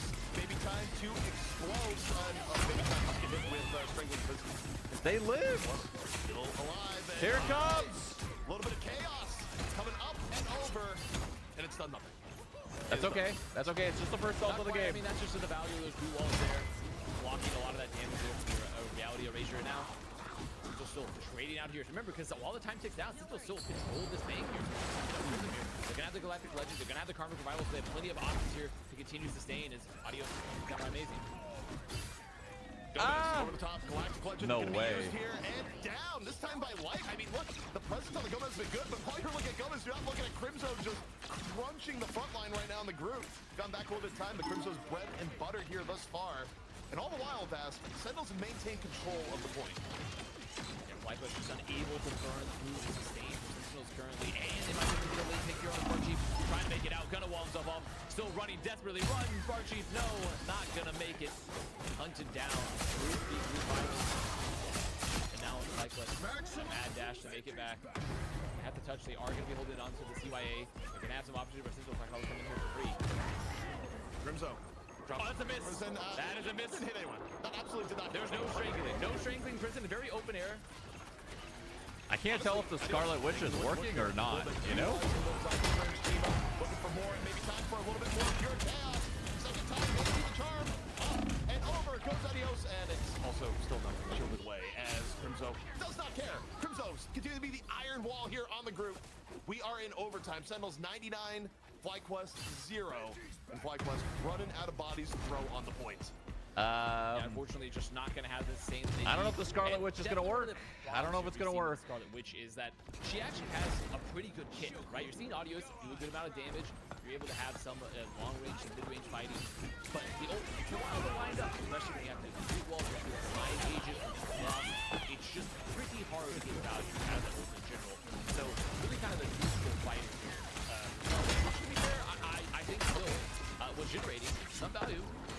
I do have some news though. Again, I've been informed on the Shroud chat right as Scarlet Witch was, Adios was about to do the first ult of the fight. Twitch decided to play ads. So she is warping our actual time stream to hide the fact that the ult was actually unbelievable. God damn it. That'll happen to the best of us. All things considered. Currently here, FlyQuest. It's not. It's back here on the board. They are going to have several ults. The domination, we're going to carry this zone over. Since it was not working with much in the bank, but probably should have enough to sustain here with the soul. Yeah, I mean, an ad rolled. It did. It did. Will I say an ad didn't roll? No, an ad did roll. Could I have stopped it? Yes. Did I? No. Well, in that case, you look towards light. I mean, you would love to have a really good Agimoto to kick things off here, but also Lock in. Just lock in.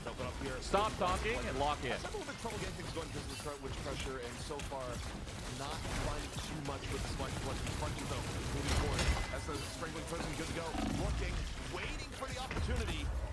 Ooh, So big far, ult, big ult. the pressure finally is down. It's Oh. going to be there for FlyQuest. They're working. No, if only they had the ult now. Well, I guess they don't need it, but. Surely FlyQuest will capitalize on this one. And really good reads there from FlyQuest. They know they just had to go really aggressive, get the most out of their value here, just combo some of those ults. And yeah, it was expensive. It wasn't a very, very cheap fight for FlyQuest. But you get the first flip. Their team's not playing good for like another 2 hours. Fuck me. Oh no. But now they can hold the corner aggressively. How do I make this up to them? How do I make this up to them?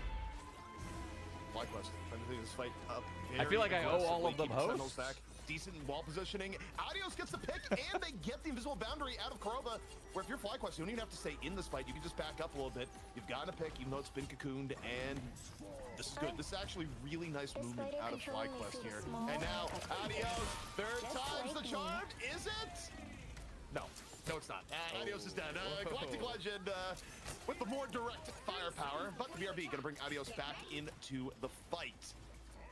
And FlyQuest are getting forced back, but still buying time as we get the sound seduction Uh-oh. in from Oh Techie. my god, he grabbed so many. Ends up with 3 as the falls are going to be there from Sentinels. They're still looking, they're waiting.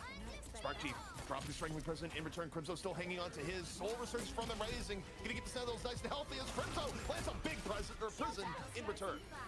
I feel like Scarlet Witch needs to time ult with like Strange or Groot and just try your best to sync it up. It's gonna be really hard, but I feel like that's it. So FlyQuest here, they lose control 68% though in the bank, and Sentinel's still a kind of expensive fight. You know, they've been making these fights expensive here, which is one of the benefits of the triple Vanguard is that you have to do a bit of them out sometimes to remove just how healthy, how much utility, you know, what they have on the field and damage and pressure.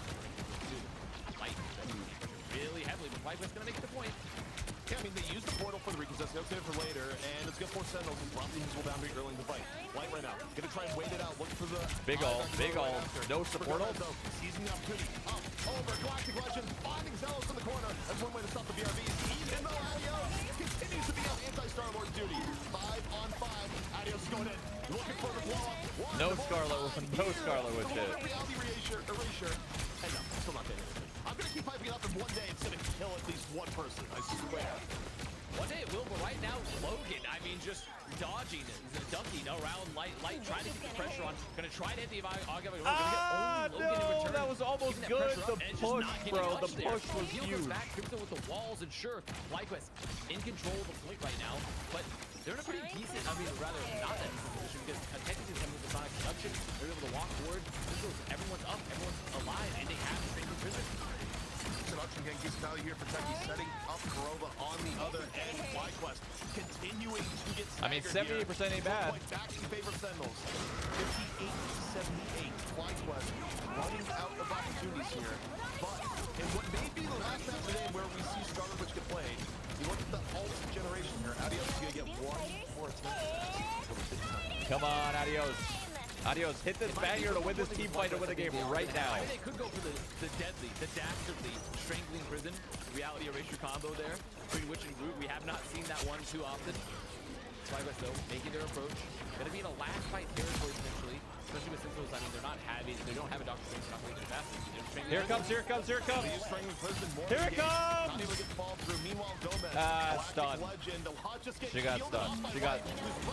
She got grabbed. Super-tastic here in the moment. Bring the prison out and over here once more. Crimzo with the follow-through. And Crimzo continuing to be deadly consistent on this Groot. Overtime tick down. Listen, grabbing. big respect for FlyQuest trying the Scarlet Witch. Honestly, big respect. I think they had something there. I don't know if domination was the right place to whip that out, you know? I feel like maybe a convoy angle, convergence or something. Kind of difficult without mag as well.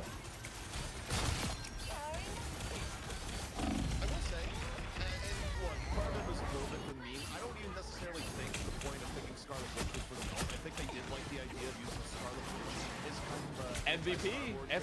And there were points where you saw a little bit of vision early in the series where, or early in the map rather, where Super Gomez was getting burned down pretty quickly.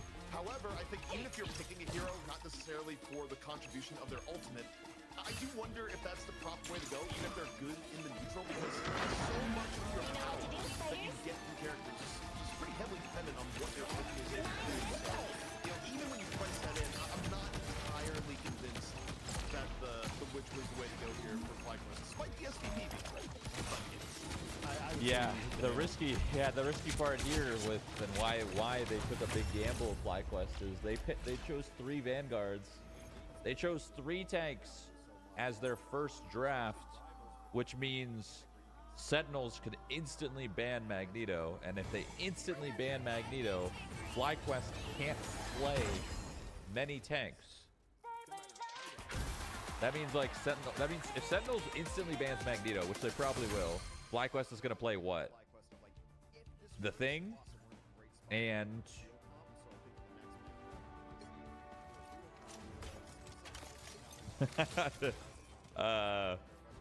Hulk?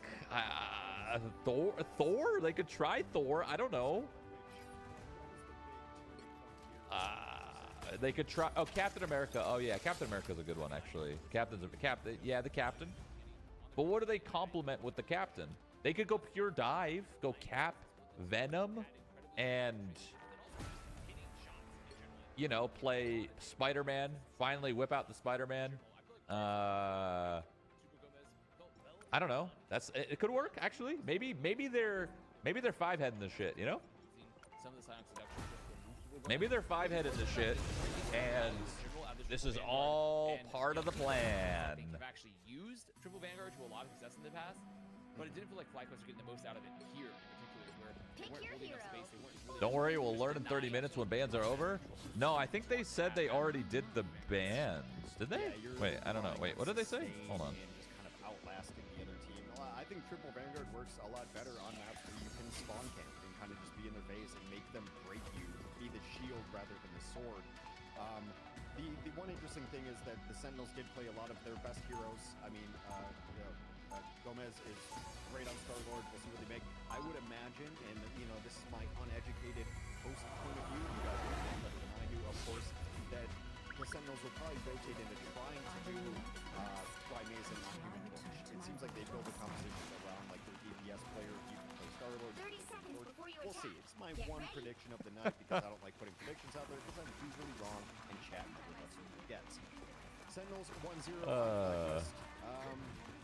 Yeah, ZP, do you just have anything to add to that? I'm done trying to craft questions at this point in time, but I think I'll give you a chance to talk a little bit more about that match. Look, I mean, where it's at, I think FlyQuest is going to come back with a much more traditional comp in map 2. There's too much on the line here to just let it go at one. I got work tomorrow. Listen, you can't go to work. If you have work tomorrow, you got school tomorrow, whatever you have to call a sick day. It has to happen, okay? This is more important than anything that it's going to be done there, okay? Just call it off. Call it off. Lock in and call it off. School, it's a Sunday. Yeah, true. Have you ever heard of Sunday school? Maybe school on a Sunday. Have you ever heard Sunday school, bro? That's a thing.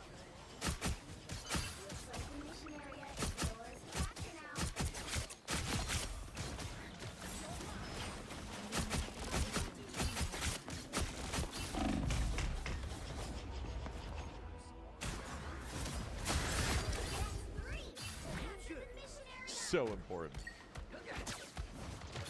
I mean, at this point, I may as well just stay up for the F1 race in 6 hours, you know? No, that's so far away. 6 hours. It's only midnight, guys. It's only 11:54. It's not even midnight. It's 11:54 here on the West Coast. It's not even midnight. It's all good.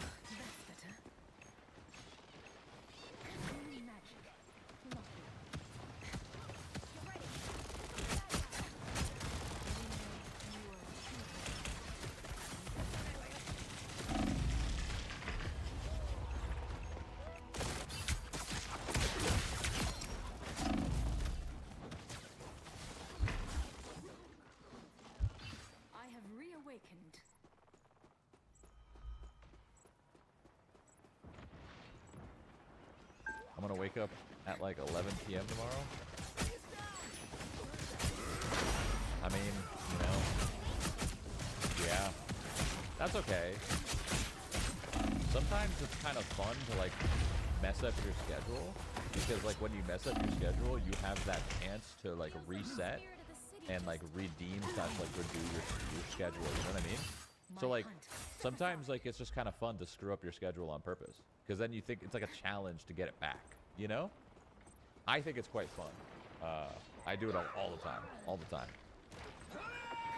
I slowly work my way up and I start breaking my schedule and I start going to sleep at like 6, 7 a.m. And then it's like a challenge to bring it right back to normal, and it's such an achievement every time I do it.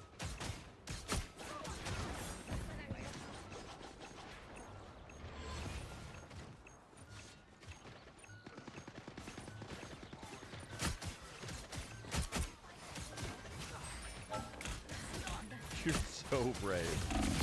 Thanks. Thank you. Thank you. Thank you very much.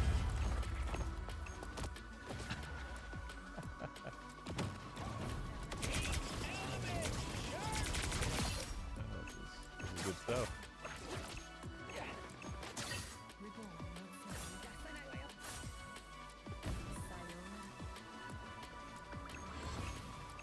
I mean, the plus side of this tournament, going the distance and, every match, lasting as long as it does. The plus side here is we get to hit all the markets, EU is just waking up. The EU, UK, they're just waking up right now. They're starting their day. They're getting their cups of coffee. And we're not even in the grand finals yet, Once we get there, it's going to be the afternoon. We'll have more of an audience from across the pond. How cool is that? The downside, I guess, is you lose the North American audience. But really what we were going for is we were trying to hit everyone. Our goal with this tournament was to hit all time zones equally. And I think we're achieving that.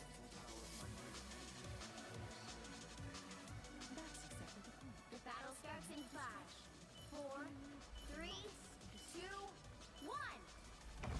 All you need to do is capture the mission area. Got it? Multiverse really needs its chi balanced.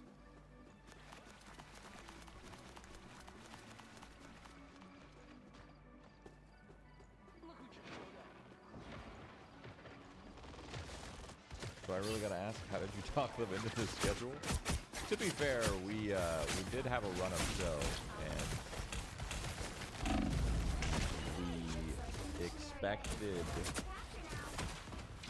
we expected the drafts to be a little faster, but that's okay. Shit happens. It's okay. We move on. It's all good. We're keeping the Marvel Rivals community on their toes. I may or may not be watching someone play Dark Souls in the Discord, and they may or may not still be in this tournament, and they still be they're one of the top 4 teams. I may or may not be seeing them on Dark Souls right now. Oh my god. They're just like, oh fuck it, I guess I'll play Dark Souls 3.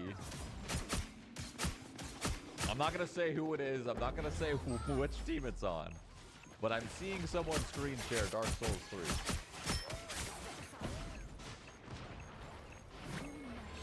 3. A quick little hitless run, nice little flex. Holy fuck.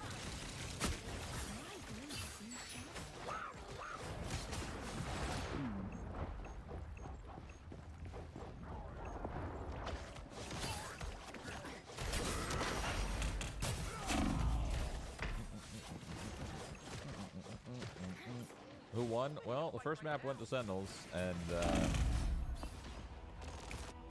we'll see how the second map goes. I think they're already doing the draft. I know it's not showing up on stream here because it says be right back, but I'm 95% sure they're doing the draft.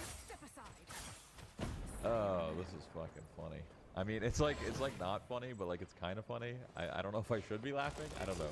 I'm lost in my feelings here, but I'm having a good time.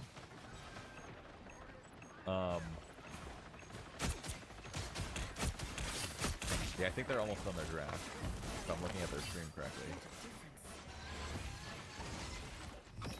Let's explore those feelings to fill this break. I mean, there's really not much to say. It's just like we had a run of show, and we expected it to be in that run of show, and it went a little over. What if their players scold them because they're over their bedtime? If that's true,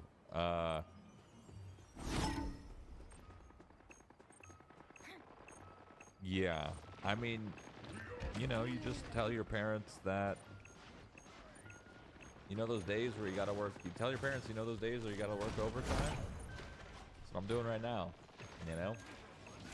And then hopefully they understand. That's all.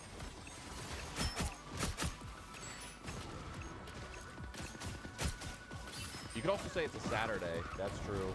That's true. I mean, I don't know if anyone... Actually, there is some young players here. Energy's like 16, right? So, thank God it's a Saturday. Thank goodness.